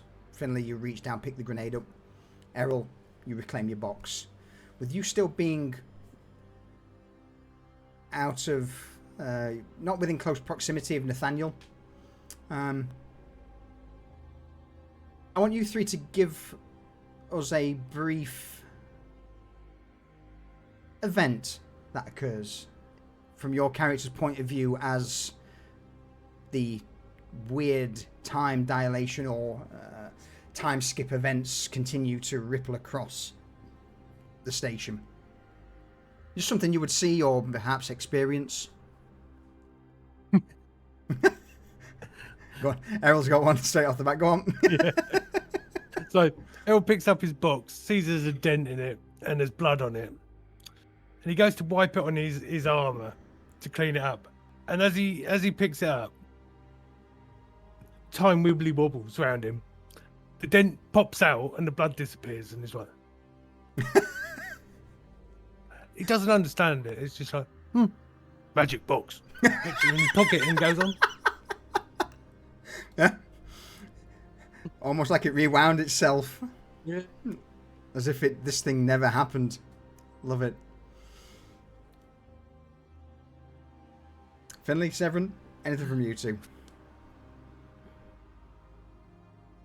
Severin is using the compass, and he is looking towards the center of the station, and he starts walking that way, talking about how I think we should press on, and he gets all the way to the point where he's almost here, and when he looks up from the compass, he is back here, looking ahead again. And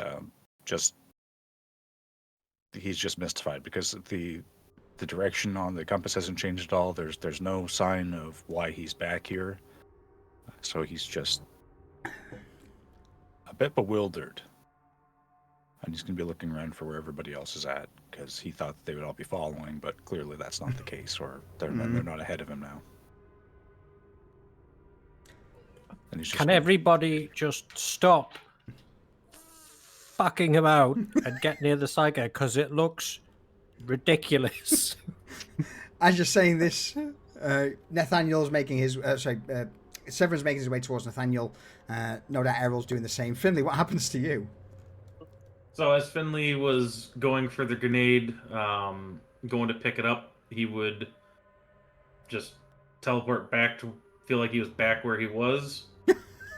And every time that happens, he just seems to sprint faster and faster towards where the grenade was before he finally gets it, before he is put back there, and he's, checking and counting that he's got, okay, I got that third one, we're good. As he hears Constantine yelling about getting over there, and he starts making his way in futile attempts to get towards the Psyker.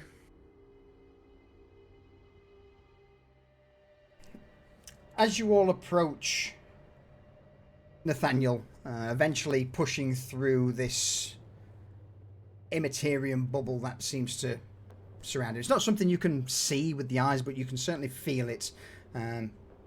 With all of you now in close proximity to Nathaniel, you would also start to see that combat seems to play out again. But without you being there, you would see where the adepts were, them taking positions, them dying, the individual throwing the grenade, jumping off, Severin, the two Severin shot would just fall. And it seems to be almost on a loop. As soon as one dies, there's a brief pause before it replays. But each time it replays, something ever so slightly different occurs. Perhaps a different future. For one moment you see originally one person who was up on the catwalk jumped down instead of remaining up, and it the end result always seems to be the same. All of the adepts, the gun servitor blowing up, the adepts dying. But from outside of this almost Gellerfield-like sphere around Nathaniel, this combat goes in multiple different ways, but always with the same outcome. Them lying dead on the ground. And then, after the 4th, 5th, maybe even 6th replay, the bodies just remain in the last place they fell. The places that you initially dropped them.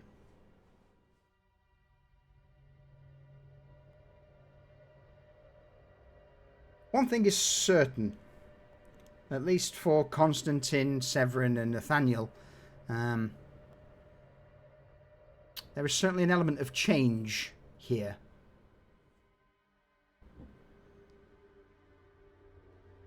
Futures playing out in front of your eyes, past being revisited.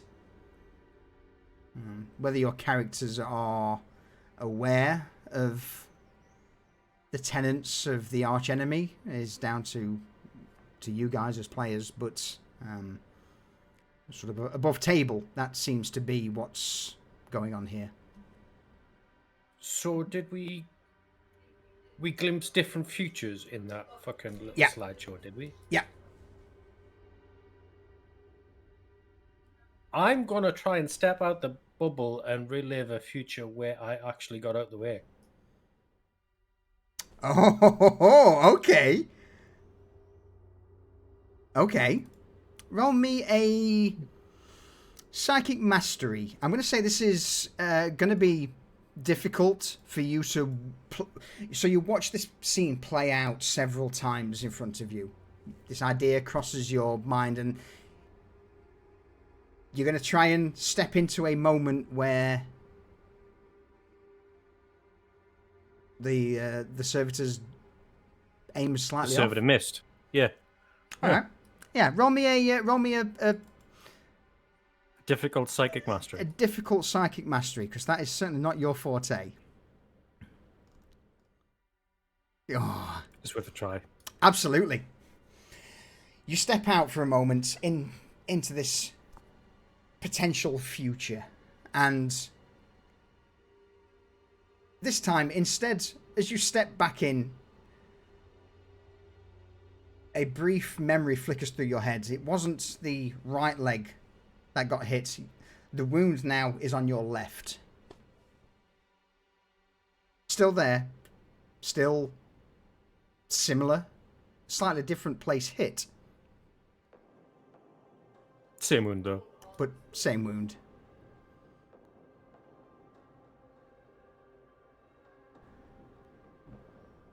What was the memory there, though? How did that play out? Because that was a different future, Constantine.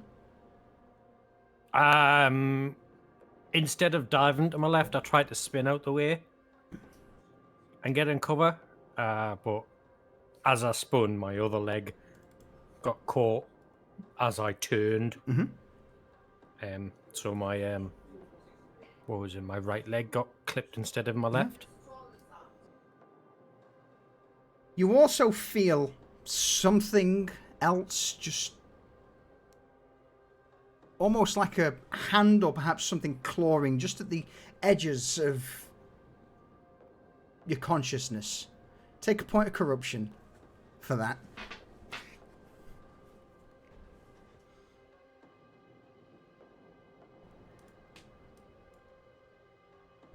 Something whispers.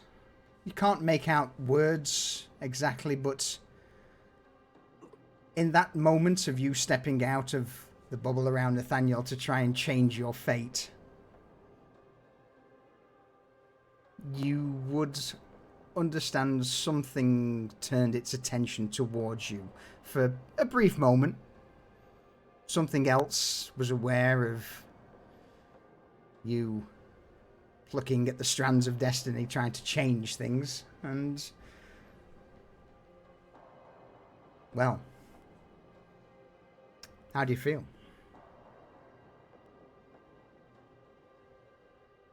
I feel yucky. I'm like, well, That was stupid. And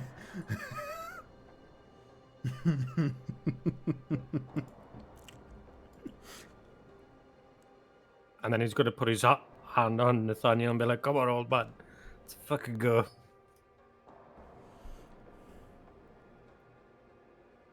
I will say I could actually do with a break of just in the yellow field.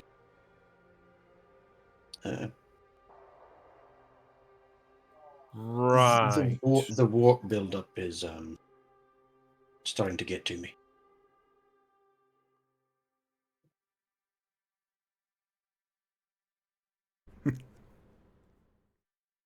And you think that wise after what we just witnessed? Well, I would not do it here, but I'm just letting you know that when we get back into hallways, it needs to happen.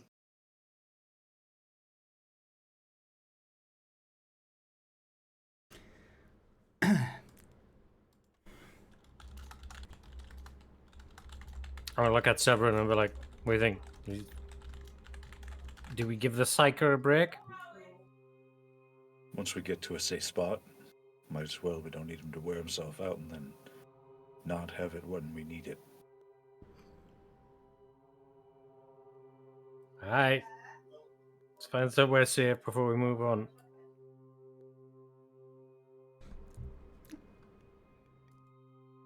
So, you begin to push on, correct? Yeah. Yep. Outside. Hill's going to go to Constantine's side and help him by literally taking all of his weight. So Constantine's just getting carried now. Pretty much, yeah. Yeah, okay. Errol, never mind. Okay. Stepping out of the room through the bulkhead that was opened by the Mechanicus adepts reveals a maze of tunnels that seem to crisscross the bridge between the ring of the station and the central pillar. Severin, your scanner. Well, I've sent you a message. What does your scanner pick up? Well, holding the scanner in one hand, essentially as they're proceeding, whether in the Geller field or not, the noise and the display just gets more and more hectic. Like, almost like there's a visual display, but it's the same kind of idea of like if you're getting closer and closer to a radioactive source with a Geiger counter. It just keeps on getting more and more severe to the point where it just caps out and can't get any louder or more distressing looking was the way to put it, to the point that he actually turns the volume down so it's just very a hum rather than actually screeching. So yes, the closer you get to the center of the station, the worse the effects seem to be. In this large tunnel that you're making your way down, from outside of the field of Nathaniel, you would see various scenes play out. Those of perhaps years ago when the Adeptus Mechanicus were here just archiving stuff. You would see carts being moved down these tunnels towards the central, or at least in the direction of the central tower. Various Mechanicus crates piled on, servitors pushing them along, giving you the impression that these tunnels were used as the main source of transportation to the vaults for storage. Other scenes that would play out would be that of the coup. The Dark Mechanicus rebelling against the station owners now. Guns being drawn from robes, adepts and priests kicked to the ground before being shot, stabbed.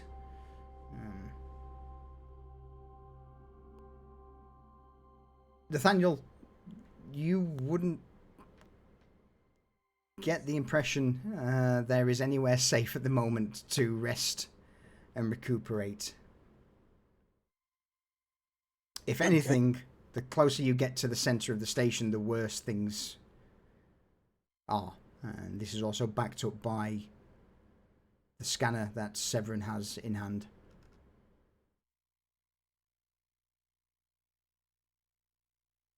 He's taking an inward glance basically at himself. He's going to basically steal his resolve and persevere through everything. Keep the Geller field up and just try and keep everyone safe and in the same timeline. Cool. You can take a rest if you wish. And purge. But things may occur. We're not to that point yet. Okay. Close. Not to that point yet.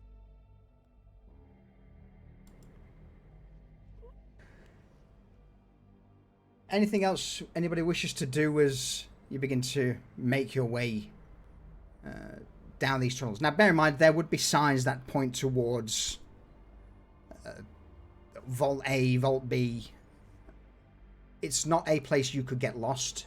Yes, it's labyrinthine in size, but this being a Mechanicus facility, it's obviously clearly labelled. And if I remember rightly, you opened a cogitator and Constantine got the schematics for the station last session? Yeah.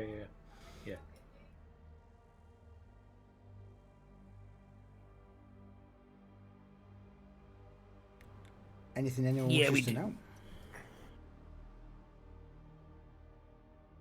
know? Which vault are we being directed towards? One specifically, or just a general area? So there are multiple. Can we narrow it down? Yeah. There's multiple signs. Most of them seem to be vaults A through to D, which are the, judging by the schematics, the small, 4 smaller vaults that seem to encompass a central chamber, which is Vault Omega. And judging by the schematics and what you all know, Omega Vault is where the incredibly nasty stuff is no doubt kept.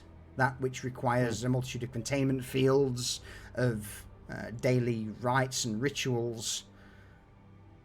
The Omega Vault is the prime location of where, if something is going to awry, it would no doubt be there.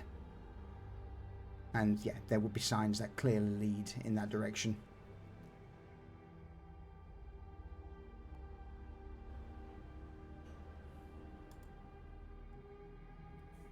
Then we just press on towards Vault Omega, keeping an eye on fucking Nathaniel for signs of,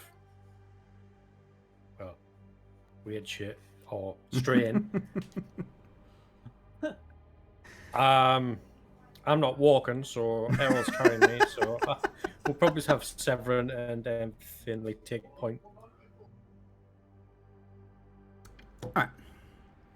Severin, Finley, can you both roll me an awareness check, please? Absolutely. It's going to be a easy awareness check. And Nathaniel, I'm going to need you to make me a challenging psychic mastery check, please.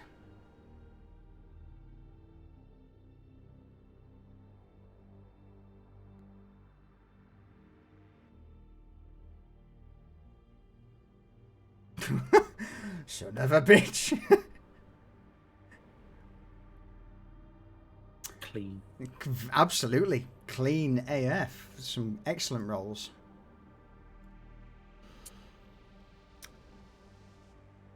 Some of the things you would see on the way. First, for you, Finley.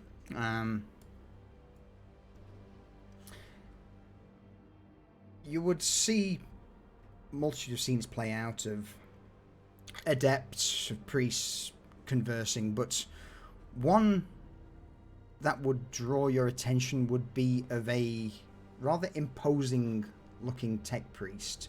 A multitude of mechadendrite extend from his back.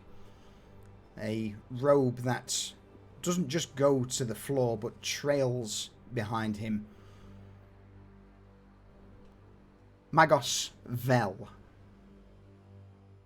would be a name that you hear spoken by those who speak to him.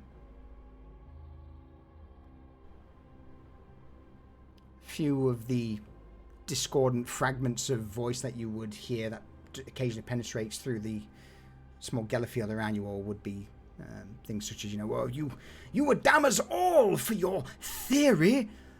This vault is sealed for a reason, Magos. And that artifact you play with, Xenotech, should be kept under lock and key. From there, this Magos would turn. Lock and key, you say? It is technology required. In fact, the Omnisire spoke unto me to research, to delve into the secrets of this artifact, a gift from the Omnisire themselves. This key will drive away the Ark enemy. I am sure of it. Neither you nor any other of this station have the authority to say otherwise. Your concerns are noted, but do not interfere. Finley, you would see the tech priests bow their head slowly towards this Magos Vel. Well, I'm going to relay the information to the group of what I have heard. It sounds like Magos Vel decided to heed their Omniscia in working on a artifact that should have stayed under lock and key, which is why we are dealing with what we're dealing with.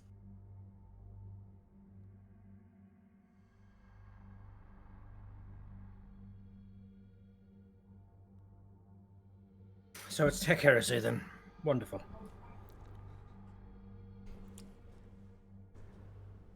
For you, Yeah, well, we should be able to notice if they're still alive. If we can, we'll take him alive and Yeah, we'll before know the who he is. Inquisitor. Bunch If of not, mechadendrites, big, it was long, justice. flowing robes.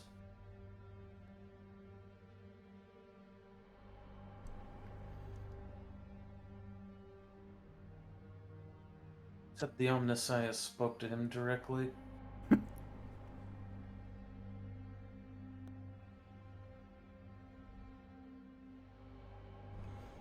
Yes, well, if I believed every Tom, Dick, and Harry that thought the Emperor spoke to them, then the Emperor would be walking and talking amongst us, wouldn't he? Never spoken to me. oh, so sad.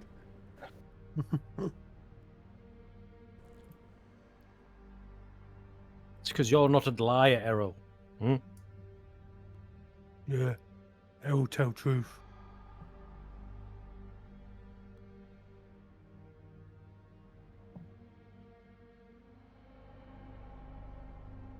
For you, Severin, seeing that plays out for you, that you catch a glimpse of, you seem to be walking past. Now, this circular corridor seems to have a multitude of doors at a junction. And as you're passing it, Severin, you would see that to you, one of the doors is open. For the rest of the party, the door is locked. the servitor red. Perhaps a bit of debris has fallen to completely level it. But for you, Severin, you see two tech priests seem to be arguing behind the door. A mention of the assimilation hasn't gone as expected. The first tech priest chimes up. But the bolting wasn't done properly. The Magos is displeased.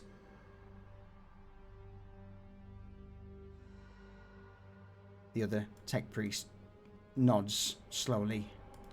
Well, it is unfortunate. The Magos is meddling in xenotech. Things that should not be. Tech heresy. You know this, and yet you follow him. Egg him on to an extent. I am done. This needs to be reported. Needs to be passed out of the station. This cannot continue any longer. At that moment, Severin, you would see the tech priest who seems to be offering some concern towards the project turn to leave, walking towards you. The priest behind him, a man in robes similar to what you've seen in the room behind you, reaches down, picks up a wrench, and then just begins to go to town, smacks the loyalist tech priest over the head, knocking him to the ground before just starting to bludgeon him.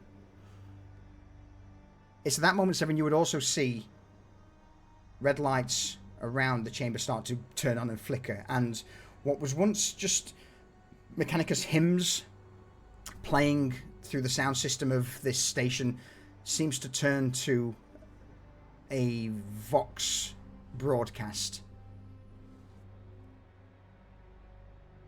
That broadcast bellows out, This is Magos Vel. It is time. Ascendancy is close. Put the plan to action. Severin, you would start to see other visions of now a fight occurring. Tech priests fighting each other. The coup now in full effect.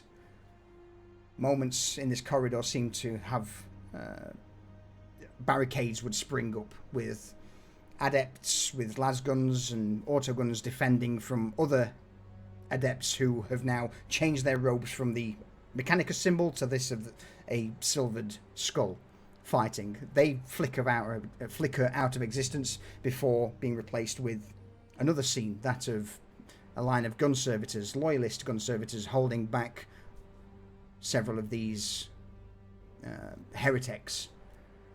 It then flickers once again to the scene of the heretics now looking over the scattered and dead bodies of various Mechanicus adepts, of servitors, and other servitors now have been brought into the heretical rank and file. Throughout all of this, Severin, you would hear a constant stream of words broadcast through the station's Vox network. Heretical liturgy from Magos Vel.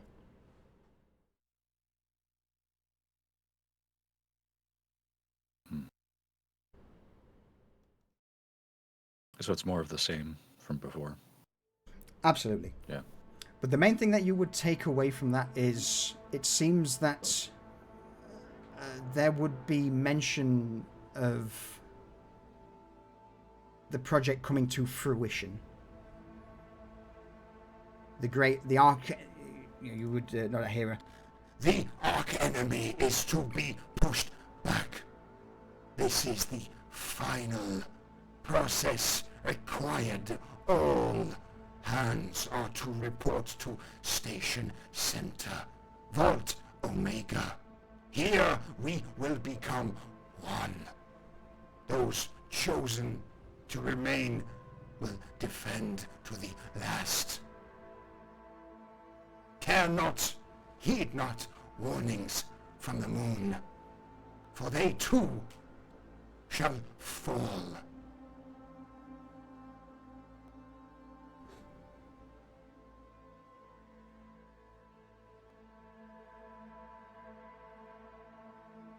Bear in mind, this station orbits a dead barren world, or a dead barren moon, for that matter. And if you cast your mind back to last session, there were no readings of Imperial settlements or any life from said moon.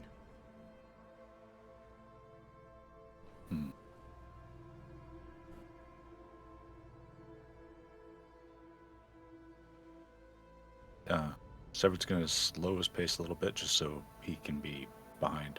Well, everyone can hear him. Seems they've held up in this vault, Omega. That's where whatever they've done will be. That's where the most of them will be if they didn't fall out here fighting off the loyalists, the ones that didn't turn traitor. And they're talking about the planet. There's nothing there. And,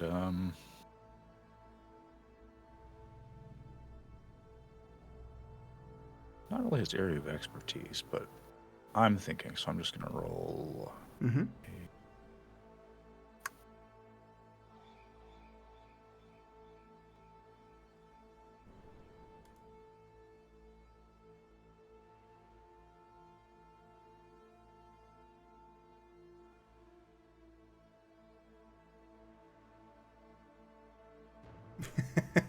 Give us what you got with that. What's the current train of thought?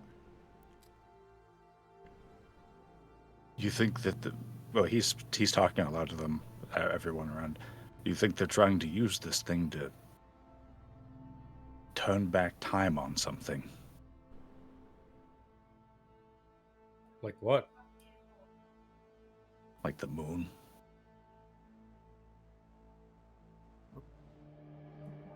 It's a rock. Well, what we're turning back time on the rock to? It's a rock now. What was it 1,000 years ago?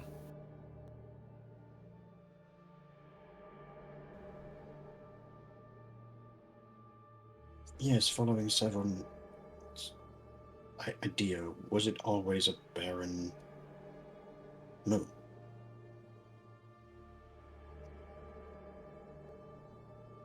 Imperial records may not reach back so far.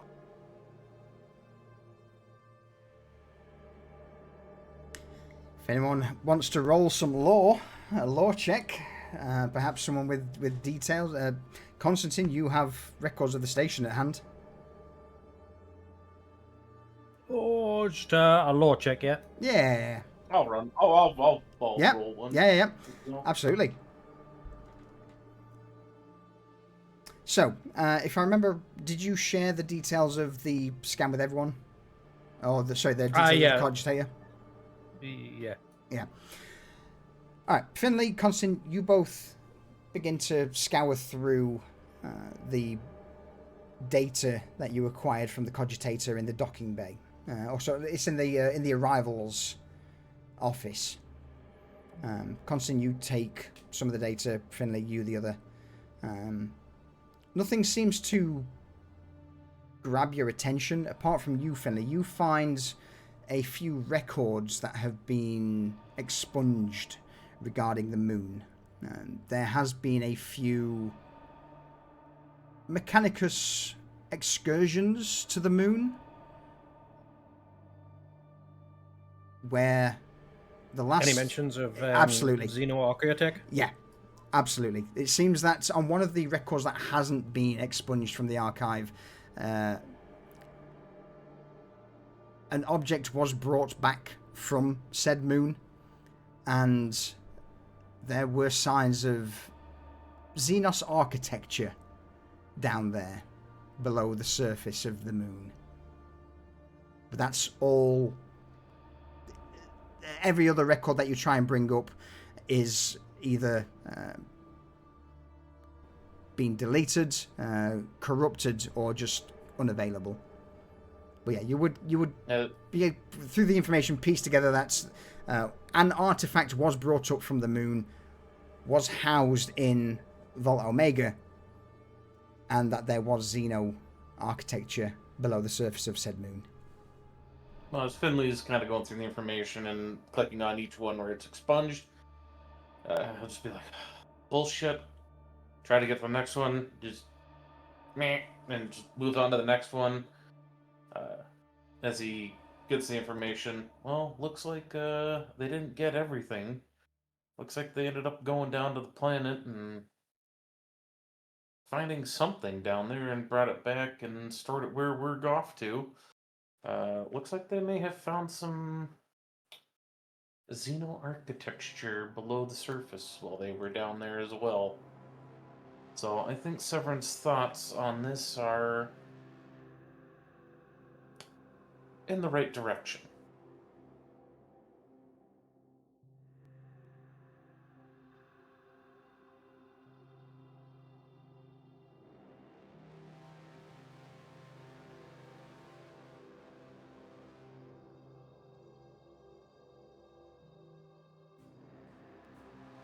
Well, we move on and we contain or we destroy.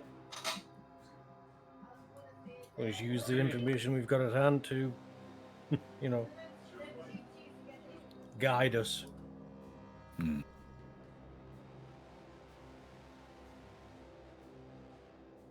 What foes have you all faced before?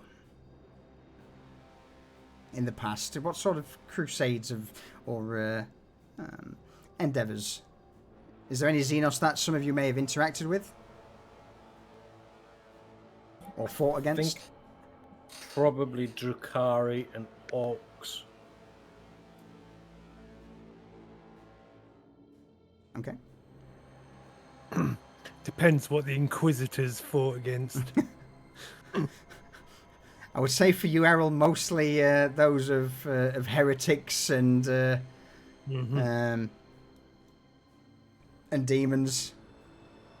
Yep. Severin, have you seen anything outside of heretics? Yes, because he started with the Rogue Trader, and Rogue Traders go everywhere and do everything that they can, even shit that they shouldn't.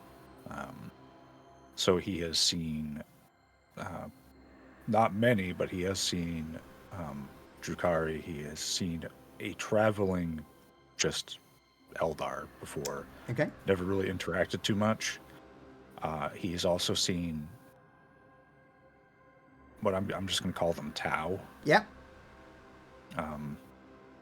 And the one thing that he has not seen anything. He might have seen things that were related to, but not knowing what they were. He might have seen Necron artifacts, but he's never fucking seen a Necron or a Tomb World or anything like that. Okay. Nathaniel, I'm going to imagine you spent your entire life on Sanctus Prime. Correct. Okay, so you've seen nothing. Finley, have you found or fought against any Xenos in the past? I'd say mainly having fought against demons, even though he doesn't believe that they were demons. They were just warped heretics. Other humans he's fought against. Maybe some border friction fights with the Tau. But other than that, no. Okay. He hasn't really seen much beyond that. With that then, Severin, you are the only one who perhaps may have a inkling, so if you could roll me a challenging lore check, please. Sorry, what was the skill check? Challenging lore skill check. Or in general.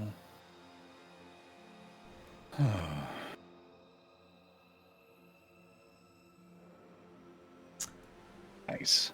Nice.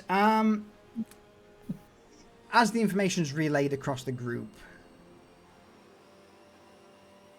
something looks vaguely familiar to some of the art.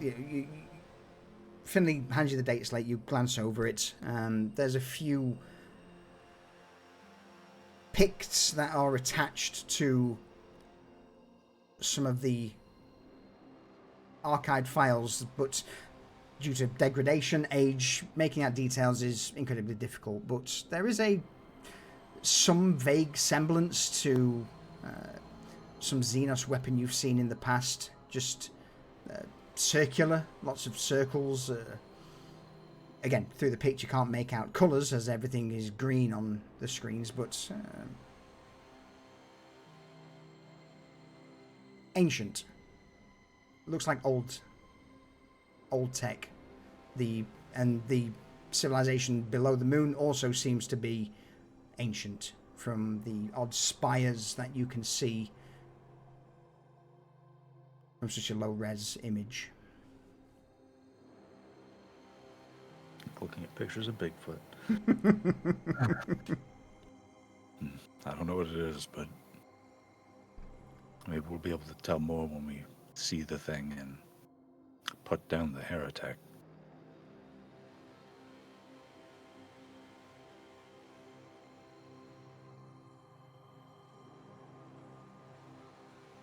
Well, the more information we have, the better.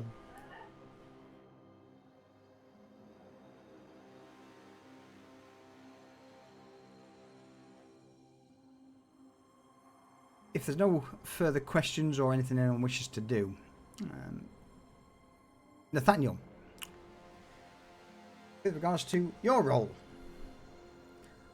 Yes. the deeper you go through these tunnels that stretch through space towards the central pillar, the stronger the effects of the warp seem to be for you.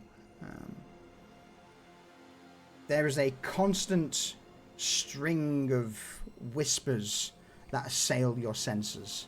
Some offer salvation. Drop your field. Accept our gifts. Others, voices seem to scream in pain and agony, asking for redemption. And it doesn't let up. The deeper you go, the closer you get to the center of the station, the worse it gets. The screams are that of the adepts, of the priests of this station.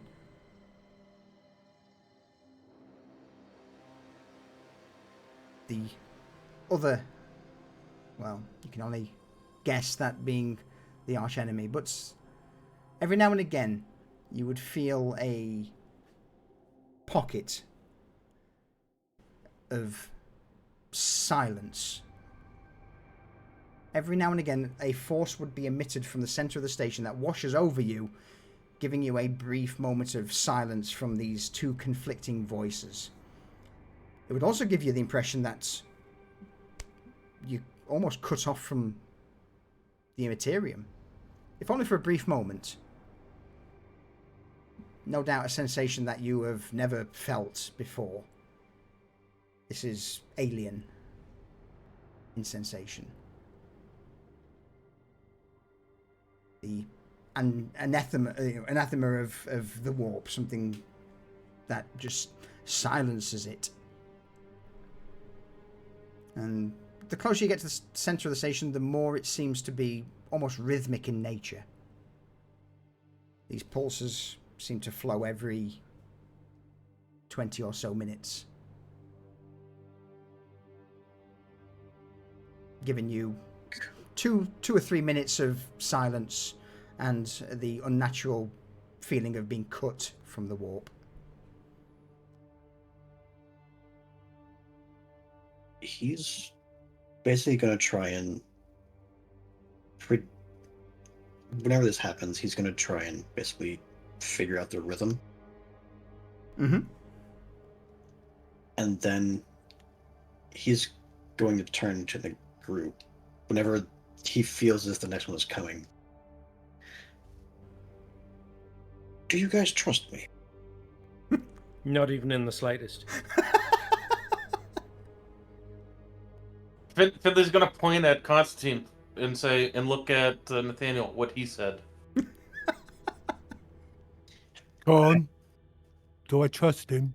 No, you don't. No.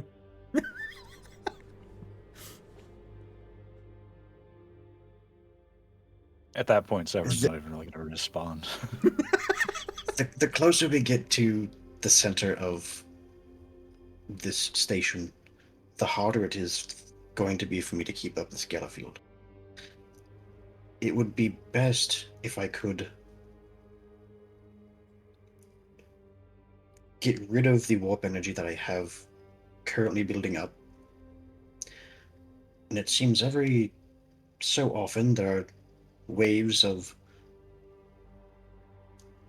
It's hard to describe. It's almost like there's peace for just a few minutes where I might be able to get rid of all these energies.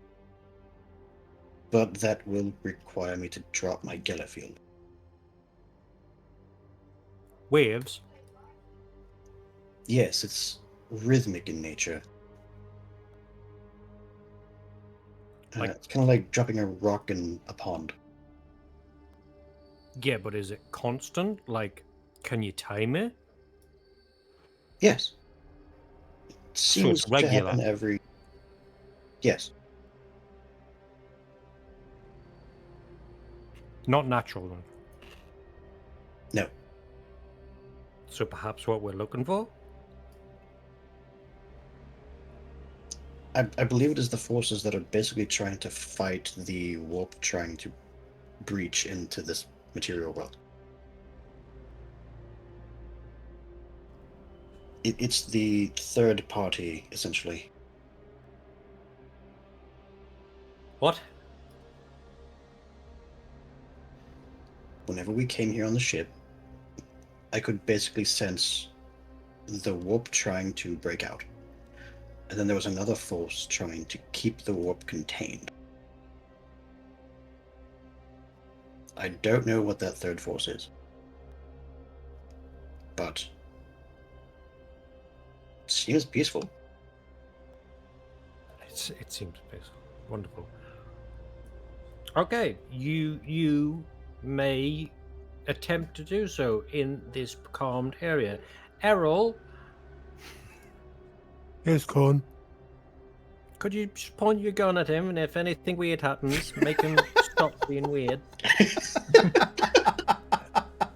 And in a second, the Ripper snaps up. Tell me when. Yes, that makes things so much easier. No pressure.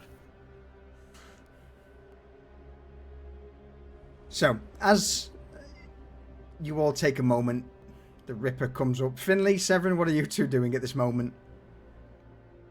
Well, I'm gonna stay away from Nathaniel, and I'm gonna just like be behind Earl, like poking my head out just to see what's going on.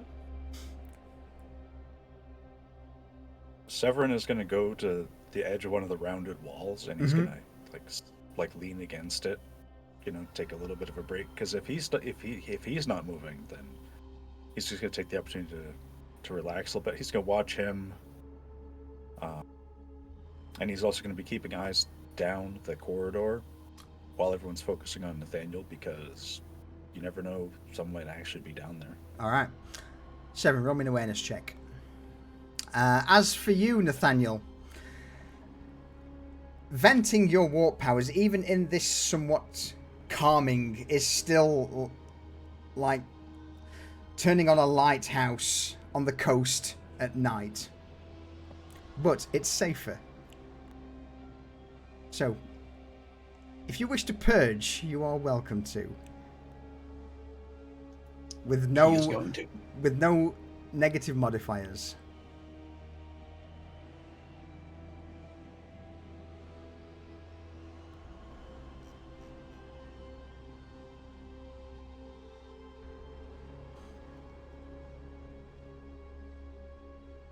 Alright, but it's not a peril, so you're good.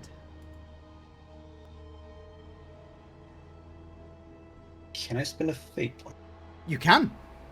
If you wish to spend a fate point to reroll, you are welcome to. I will do so. All right. Through sheer strength of will, you push through. At first, it seems to be difficult for you to exhume the warp charge that's been built up around you. But through this... do you try even harder, or do you accept it? It's not a perils. He's just going to accept it at this point. Yeah. As you try and force out the warp energies that have slowly built up around you, through this constant, this field of, this repulsion field, you just can't seem to disperse the warp energy that's gathered. No matter how hard you try, no matter how much you focus, it just doesn't seem to fade, to disperse. Giving you the impression that the only time you can release these energies back to the warp is perhaps when the warp has a hold on you.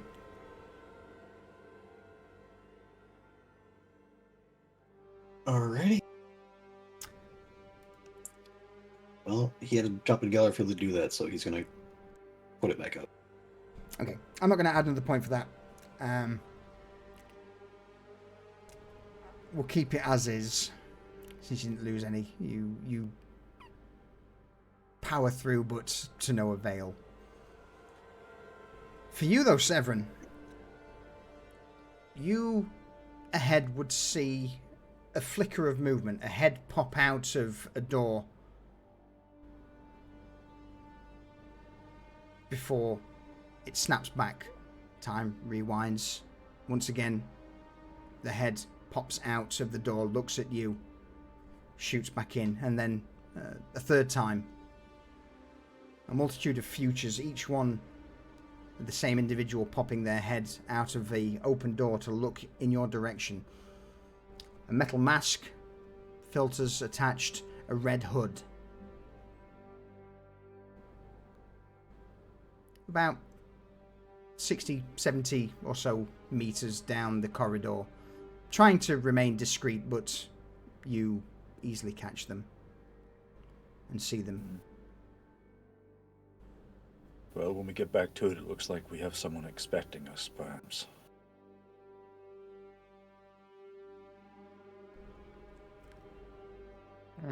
Armed? Magos, maybe? Just see a hood and a mask. No telling if it's more of the ones from before, or if it's someone making a last stand, or what. But they're under the effects of whatever was affecting us. So we have a little bit of time to go and deal with it.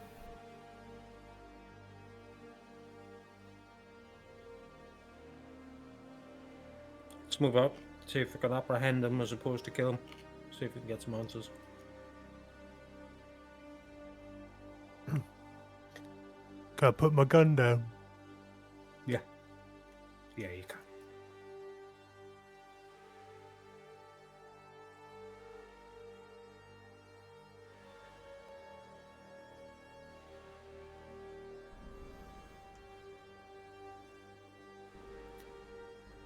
What do you all do? Move to the room that Severin indicates, and then good old breach and clear. All right. So we're gonna go up there. Severin's gonna, once we're like within the little bubble where it seems to be that we're safe from the warp. As soon as Nathaniel is in that range, he's gonna hold this pistol up to where this face has been appearing and just wait.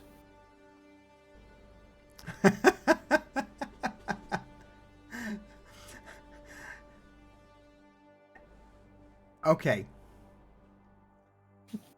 That's awesome.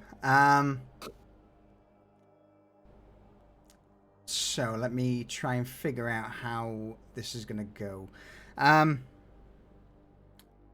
With you making your way up the corridor, Severin and the rest of you now will also start to see what Severin saw earlier. This head popping out every now and again. The closer you get, it seems to almost look like someone popping their head out, looking up and down the corridor as if they're about to make a sprint or break before time seems to rewind. A few moments pass and eventually the head pops out again, looks left, looks right, and just as they're about to leave to enter into the chamber, back inside. You eventually get to this junction where this door resides. Severin, you bring the hotshot las pistol up, point it, and as the head pops out to the side, it just sees this pistol and stops. Because I also imagine at this point, if Nathaniel's also close behind, the Gellerfield will be catching up. Yeah, that's his intention, to try to catch this person like inside the Gellerfield so they don't just get a instant escape. You are immediately met by a plated mask, red hood, checkered pattern, Mechanicus priest, and as he blinks, he just sees this pistol in front of him. Please! No! I yield! I yield! Severin's going to bring a hand up, like in a halt motion, and he's going to put his finger to his lips, just shh. And he's going to gesture for him to step out away from the door. Quickly! Quickly! Behind me! And he will shoot out his hand's still up, but he will shoot out into the main corridor. The robes he's wearing, do they appear to be marked in the way of the heretics, or does it look like he is He seems to be a loyalist at a quick glance. Okay, so quick glance, gonna have to do... Severin's gonna keep his pistols trained on the door, and just let this guy get to the side of him so he's not in direct view of anyone who might have been following them. And it's at that moment you hear another voice ring out as the Gellerfield envelops this doorway, this crossroad. Where are you running to, little loyalist scum? As a much more armoured priest now comes into view of you, Severin. Bolt pistol now starting to rise in the direction of the fleeing priest. The instant he is visible, and he is clearly not, if that is what he looks like, it is clear he is not. Severin will, no questions asked, just fucking shoot him. Boom. Roll me a... Let's go with a... Yeah, just roll me a straight ranged pistol check. Whichever you're most skilled in. Ranged pistol, yeah, that's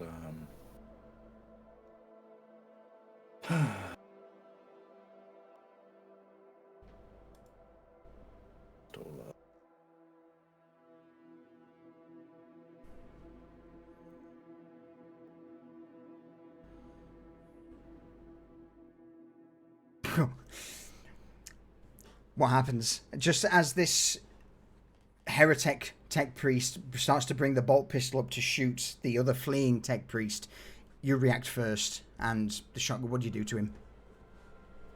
Basically, the pistols come up beside each other and right into his eye sockets. Just dual beams go right in where his eyes would be and just completely cook his entire brain, any processors or whatever he has in there, and just fries him like a crab in a pot.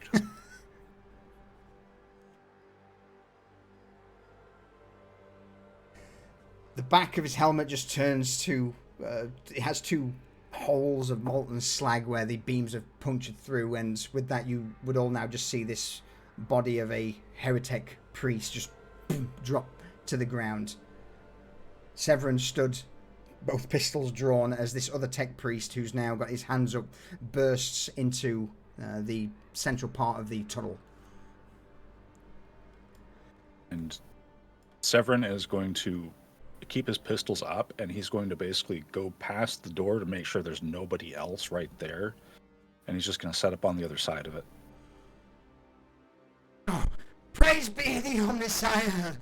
Oh, Edward.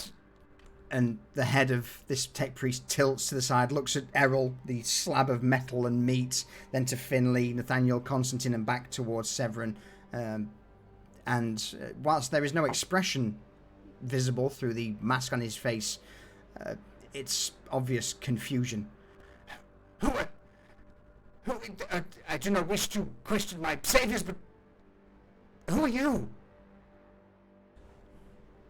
Are you with them? And he points towards the dead tech priest, or the dead heretic. Constantine's just going to hold up the back of his hand and show his inquisitorial electu. The Inquisition? But why? How? Quick! You must get to safety. Xylon Vel, the Magos has gone mad. He's slaughtering all the loyalist priests out of here. You must find shelter.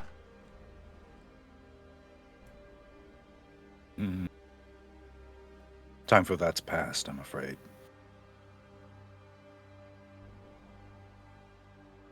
And if it doesn't look like anyone else is coming down the corridor, you said bolt pistol. Uh-huh. I did. I did indeed. Yeah, so Severin's going to run this guy's pockets.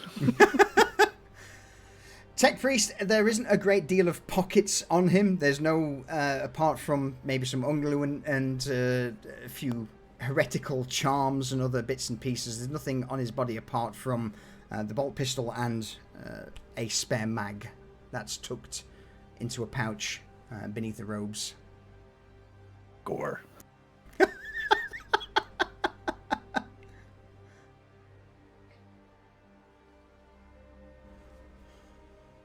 Before we interrogate this guy, do you want to call one last quick break? Yeah, sure. Yeah? Yep. Cool. I know Steele's just dipped out, but we will... Yeah, I couldn't hold it. I couldn't wait. Tiny bladder. Well, we will be but a moment whilst we refill our drinks. Bourbon.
Oh, it's so warm.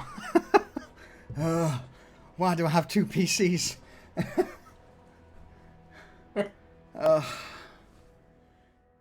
Why? Splash some cold water on my face. Like, oh, so refreshing. So soothing. Having peeled myself off my chair. Oh, man.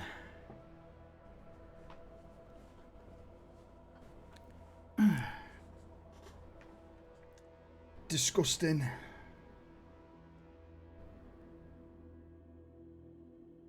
God, Smith, I hope so, man. I hope it's cooling down. Oh, I mean, there's a thunderstorm currently going on here. I hate you. Bring it south a bit more for me. That's mine.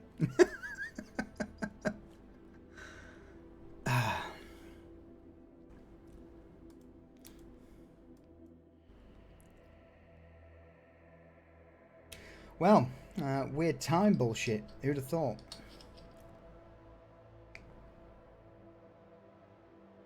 Timey-wimey. Mm-hmm.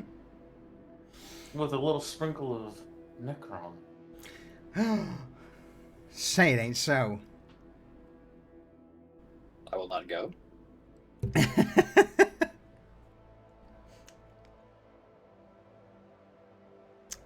All right.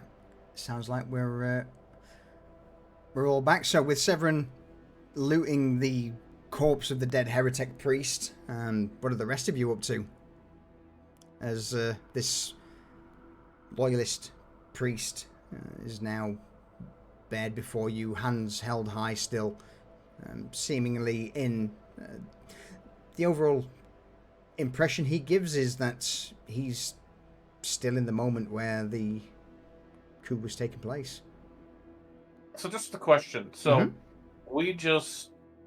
we were seeing the after images, and so basically by pulling him into the Geller field, did we just alter his fate from being killed? Is Mhm. what I'm understanding. Mm-hmm. Interesting. Possibly. Just looking at the priest here. So we're just gonna ask him, what's the date? The date he gives is roughly the same date that was issued on the transmission that you were played. In fact, the day after the transmission that you were played for Inquisitor Aldona. That initial transmission being that there was a breach at Ark Venenatus. So this is pretty much the day after you received the or the data distress call from this place. Do we know who sent the distress call? No. Okay.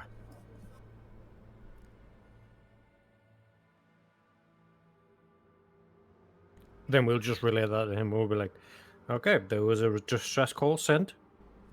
High priority. It came to our Inquisitor, and we were dispatched. So it has been Weeks. weeks. But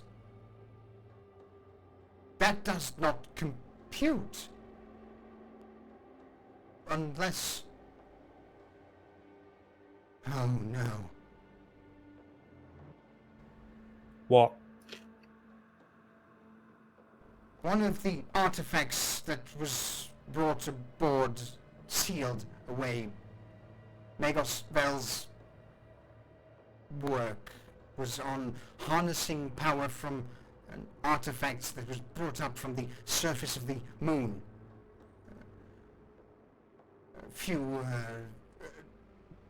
And with that, the priest reaches into his robe, takes out his own data slate, and with both hands offers it in your direction. I'll hobble over and take it while Severin is oogling the fucking bolt pistol. Chief Magos of this vicinity, of this facility, even said that he heard the Omnissiah speak to him, that this artifact could push back against the Ark enemy. Some of us were hesitant. Xenotech is, well, it's the root of the heresy, against the Omnissiah, against what the teachings of Mars are. Artifacts from Xenos species should be contained or destroyed. Magos thought otherwise, thought he heard the Omnissiah speak unto him to harness the abilities of said artifact to repel, push against the Ark enemy. This technology... And he motions a hand towards the data slate. And you begin to flick through it. The archives that were expunged previously are on full display here. This data slate from the past, still having access to what was once available. And here you see the pictures across a multitude of files, that of a Necron tomb world just below the surface of the moon. This artifact, a shard taken from one of the central temples.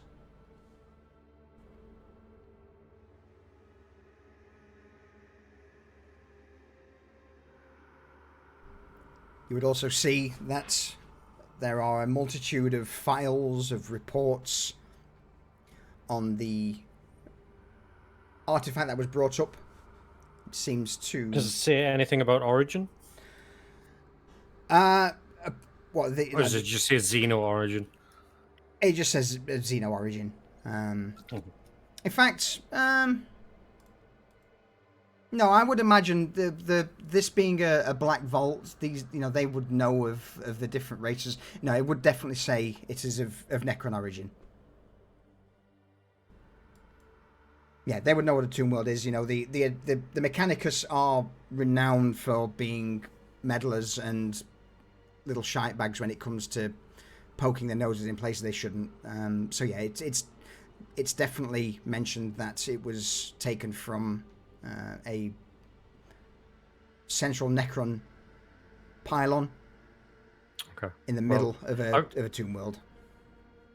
I'll just be like, well, I'm not Ordo Xenos. What does this mean? What a Necron?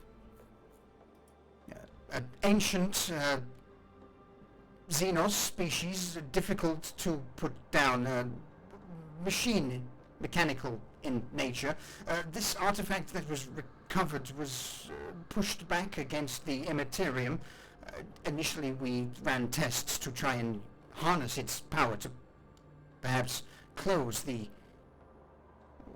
And he doesn't finish the words, but you get the impression that they had grand plans, grand schemes of using this small artifact as perhaps a linchpin to close the Cicatrix Maledictum.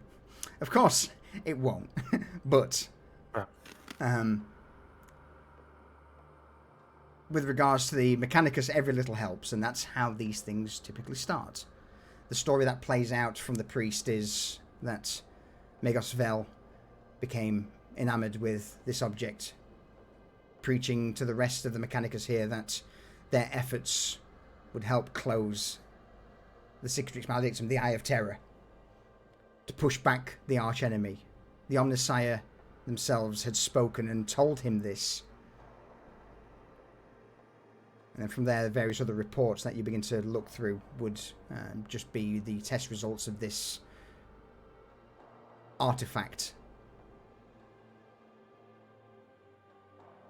Obviously, piecing the reports together and what this priest explains, there were some within the Mechanicus who saw this as tech heresy, who pushed back against Magos Vel. and resulted in a coup.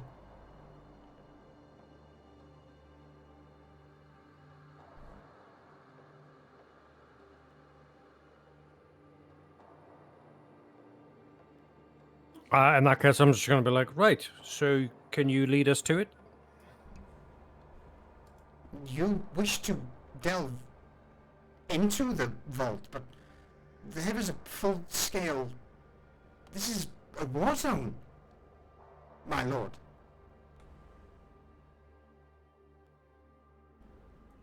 I'm well aware, yes. It must be recovered or destroyed, otherwise it falls into the hands of heretics. With just you...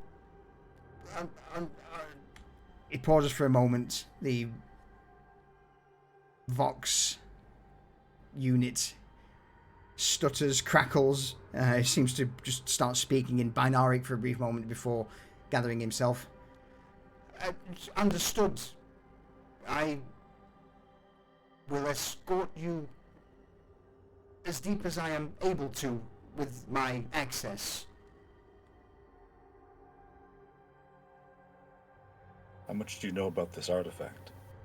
Object Theta 77 was a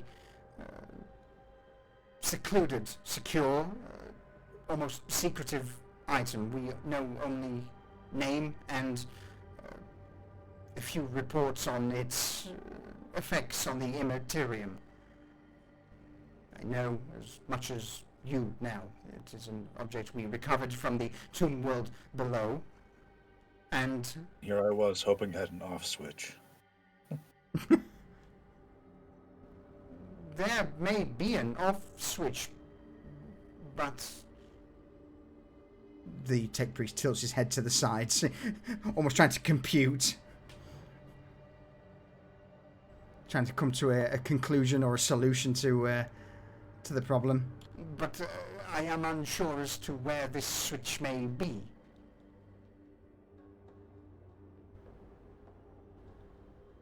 It is difficult to miss, though. It is black, almost like a dodecahedral in shape, roughly the size of... And he'll point towards Finley. his skull. So man-portable then, yeah? The tech priest nods.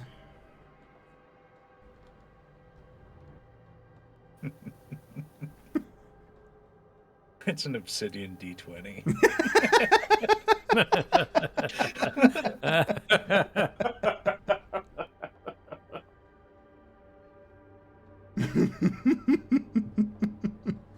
You have to roll that to figure it off.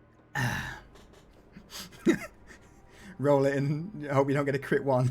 Crit fail. It just amuses me.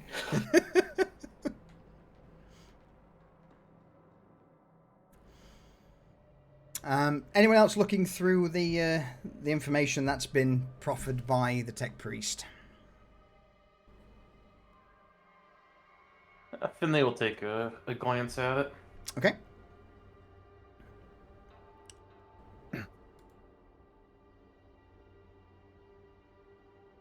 Roll me a...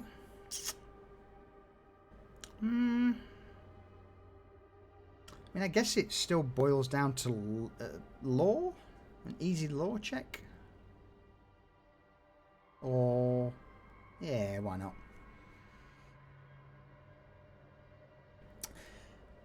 You begin to flick through several reports, Finley, whilst the rest of the group are talking to the tech priest. Some of the main things that would leap out at you would be that in the presence of object Theta 77, the Imperium cannot manifest. There were a few reports that at one point clawed beasts of the Imperium tried to assail some individuals carrying it, but they were forced back with this object, with object Theta 77. And any anomalies that are caused by the Imperium have also been observed to collapse in the presence of this Necron relic.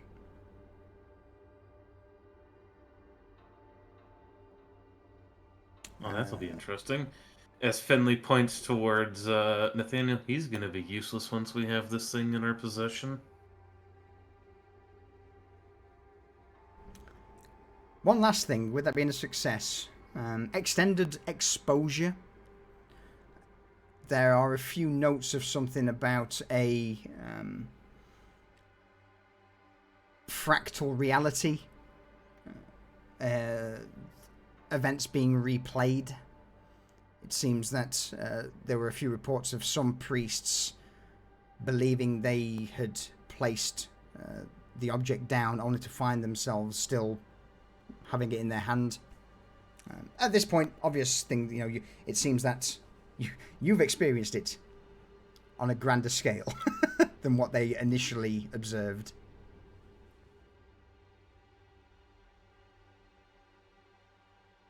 No. And he'll relay, well, seems like the bullshit we dealt with was fighting those whether heretical Mechanicus and that gun servitor are definitely attributed to this object. Did we bring some box to contain this thing in for the trip back so we don't continue to deal with this bullshit?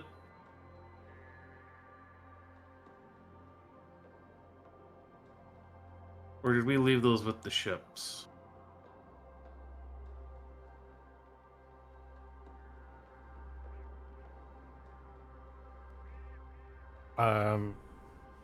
No, I don't think we have anything that could contain this. Hopefully we can find something here. As this is a containment vessel, should have something to contain it.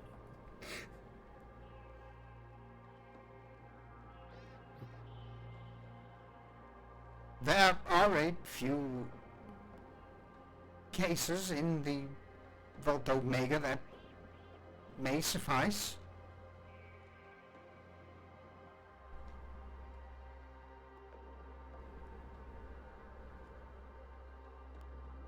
Good. Because the closer we get to that thing, and Finley's going to continue to just point his index finger at Nathaniel. The closer we get to this thing, the more useless he's going to become.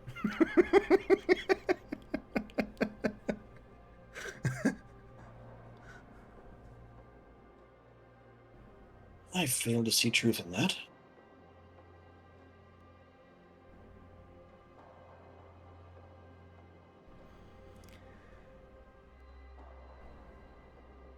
Well, here, you can read the reports as Finley throws the data slate with the reports open about the immaterial, the demons and Claude figures being pushed back and the Immaterium not being able to work. Read it for yourself.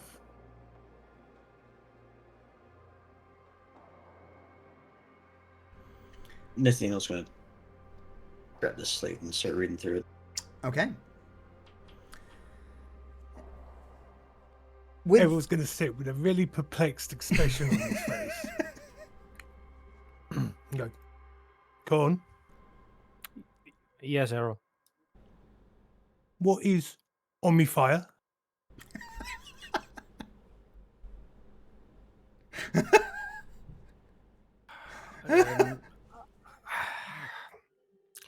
Have the Inquisitor tell you all about it when we get back to the ship, okay?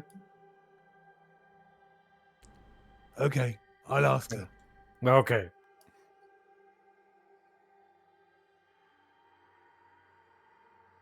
Trailing behind the tech priest, you begin to make your way down the corridors. He starts taking a few, at first seemingly random left and right turns away from the obvious signage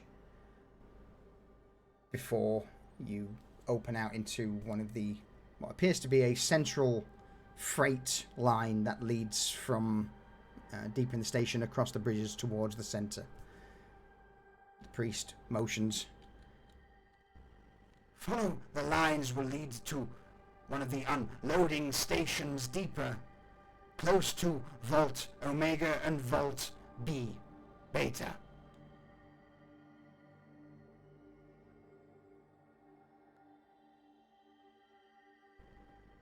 It is a long walk. 2, 3 hours, perhaps. But He looks around. locomotion unadvisable.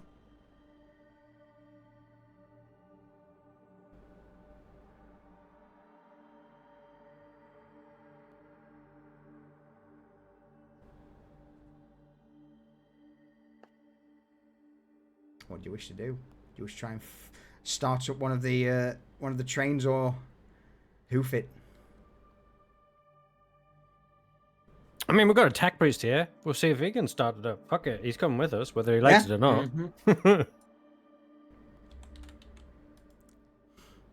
All right. So, you wish me to bless and begin starting ritual for one of the locomotive units.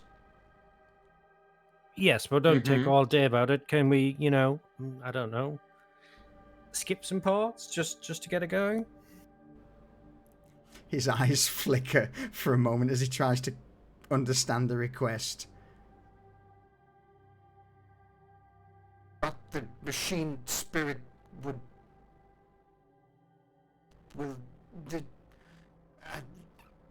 I will Time is of the essence, literally.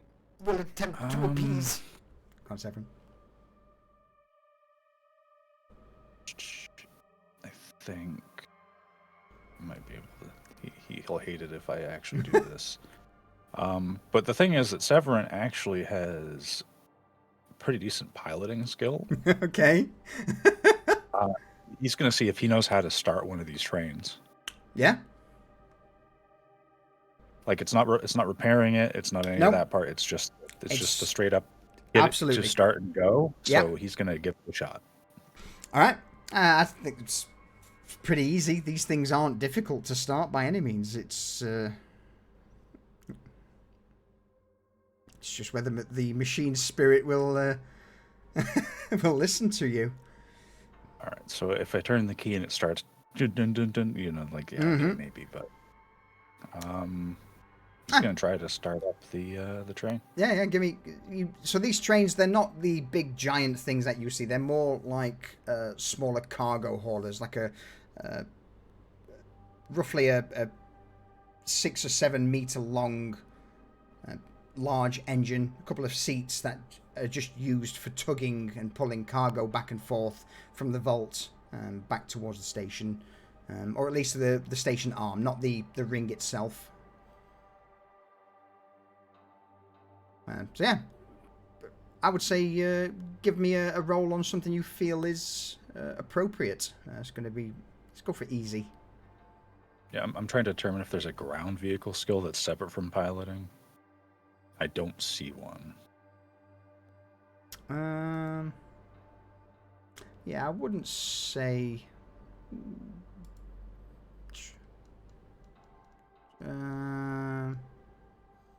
You've got. Yeah, I would say this is more of a civilian piloting. Okay. Hey, Vex. How are you? You plunk. What does it look like? The machine just turning it on, not appeasing the machine spirit. Severin gets into one of the little trolleys and starts to turn it on, and it just the engine basically just turns over again and again, and it's just not. It's in a bit of a state of disrepair. It was in a actual battle like field, so. Almost offended, the tech priest steps up, pushes you out of the seat, reaches into his robe, takes out a small sensor, and with him having a augmented hand, he crouches his finger together, which causes a spark, lighting the sensor, and he just begins to waft it over the console, and Benaric's screeching now starts to echo around the station as he apologizes profusely to the machine spirit of this tug train. 4-5 minutes pass, and you see the tech priest put a hand on the lever, push it forward to try and start the train. It coughs, it splutters, it doesn't. Another 5 minutes pass as he continues speaking in Benaric, wafting the sensor back and forth over the control panel. And with a second push of the lever, a cough, a splutter, and eventually the engine roars into life. You feel the metal plating beneath your feet start to vibrate. In spite of it being a small tug, it's still got quite the engine to it. It's quite gruff, almost like an angry bull that's just been woken up. Is this thing big enough for all of us to ride on? Absolutely, yeah. Imagine that. So the train itself is roughly 6 or 7 meters long. Has 2 seats, but there are several flatbed trolleys that are attached to the back of it that run on the rails. So yeah, easily more than enough space for everyone to hop on.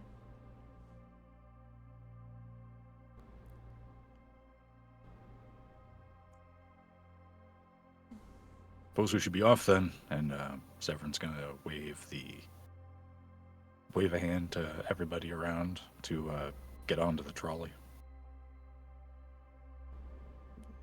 Finley will step aboard. Errol will pick up Constantine and put him on. Thank you very much. Nathaniel will have to kind of rely on his staff in order to board the train. Just lean on it a little bit more. With everyone now sat on one of these flatbed wagons, or perhaps in the co-drivers or the co-pilot seat of this train, the tech priest pushes the lever to start locomotion. With a hiss of steam, this tug begins to make its way down the tracks towards the center of Ark Venenatus. Who currently has the data pad that you took? I believe Nathaniel does. Yep, I handed it to Nathaniel. All right. I will send Nathaniel some information of other stuff if he's going to read it on the train journey. If not, I will not. Yeah, I'll read. Cool. In that case, I will send you some information that you can relay to the party next episode. Because for now, you are currently on a 45-minute to an hour's train journey down tunnels, across the connecting bridges towards Vault Beta and Vault Omega in Ark Venenatus.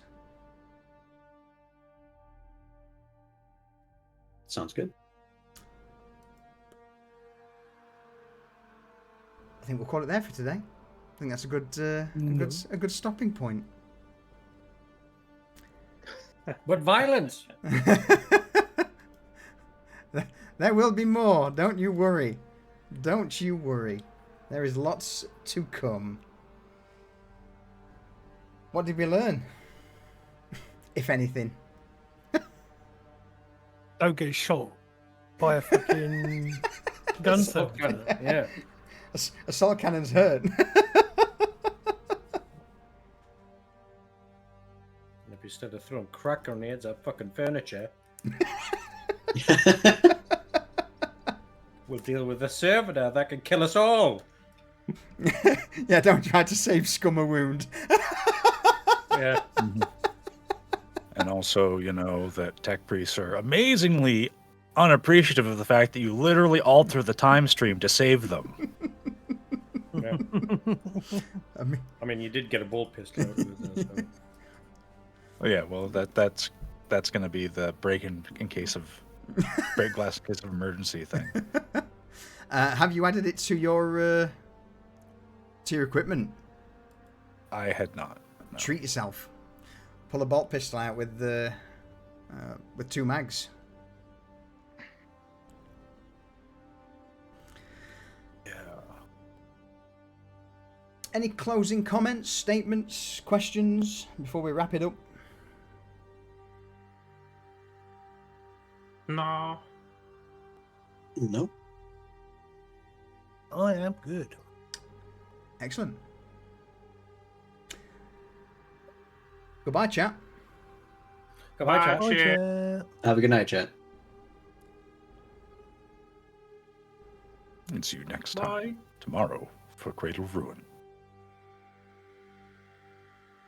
I meet you fuckers up. Get out. Get out. All right. Let's go over to the end. Everyone, thank you very much for joining us for episode 2 of The Black Vault. Again, with the we don't play Imperium Maledictum much. There are rules I still need to brush up on. But I hope everyone enjoyed it as much as we did. We have Cradle of Ruin D&D campaign tomorrow, and then again episode 3 of Imperium Maledictum next Saturday, starting at 8 PM GMT for both, because we're night owls. So if you're interested in the dark fantasy D&Ds, I'll see you tomorrow. If not, hopefully I'll see you all next Saturday for more 40k madness.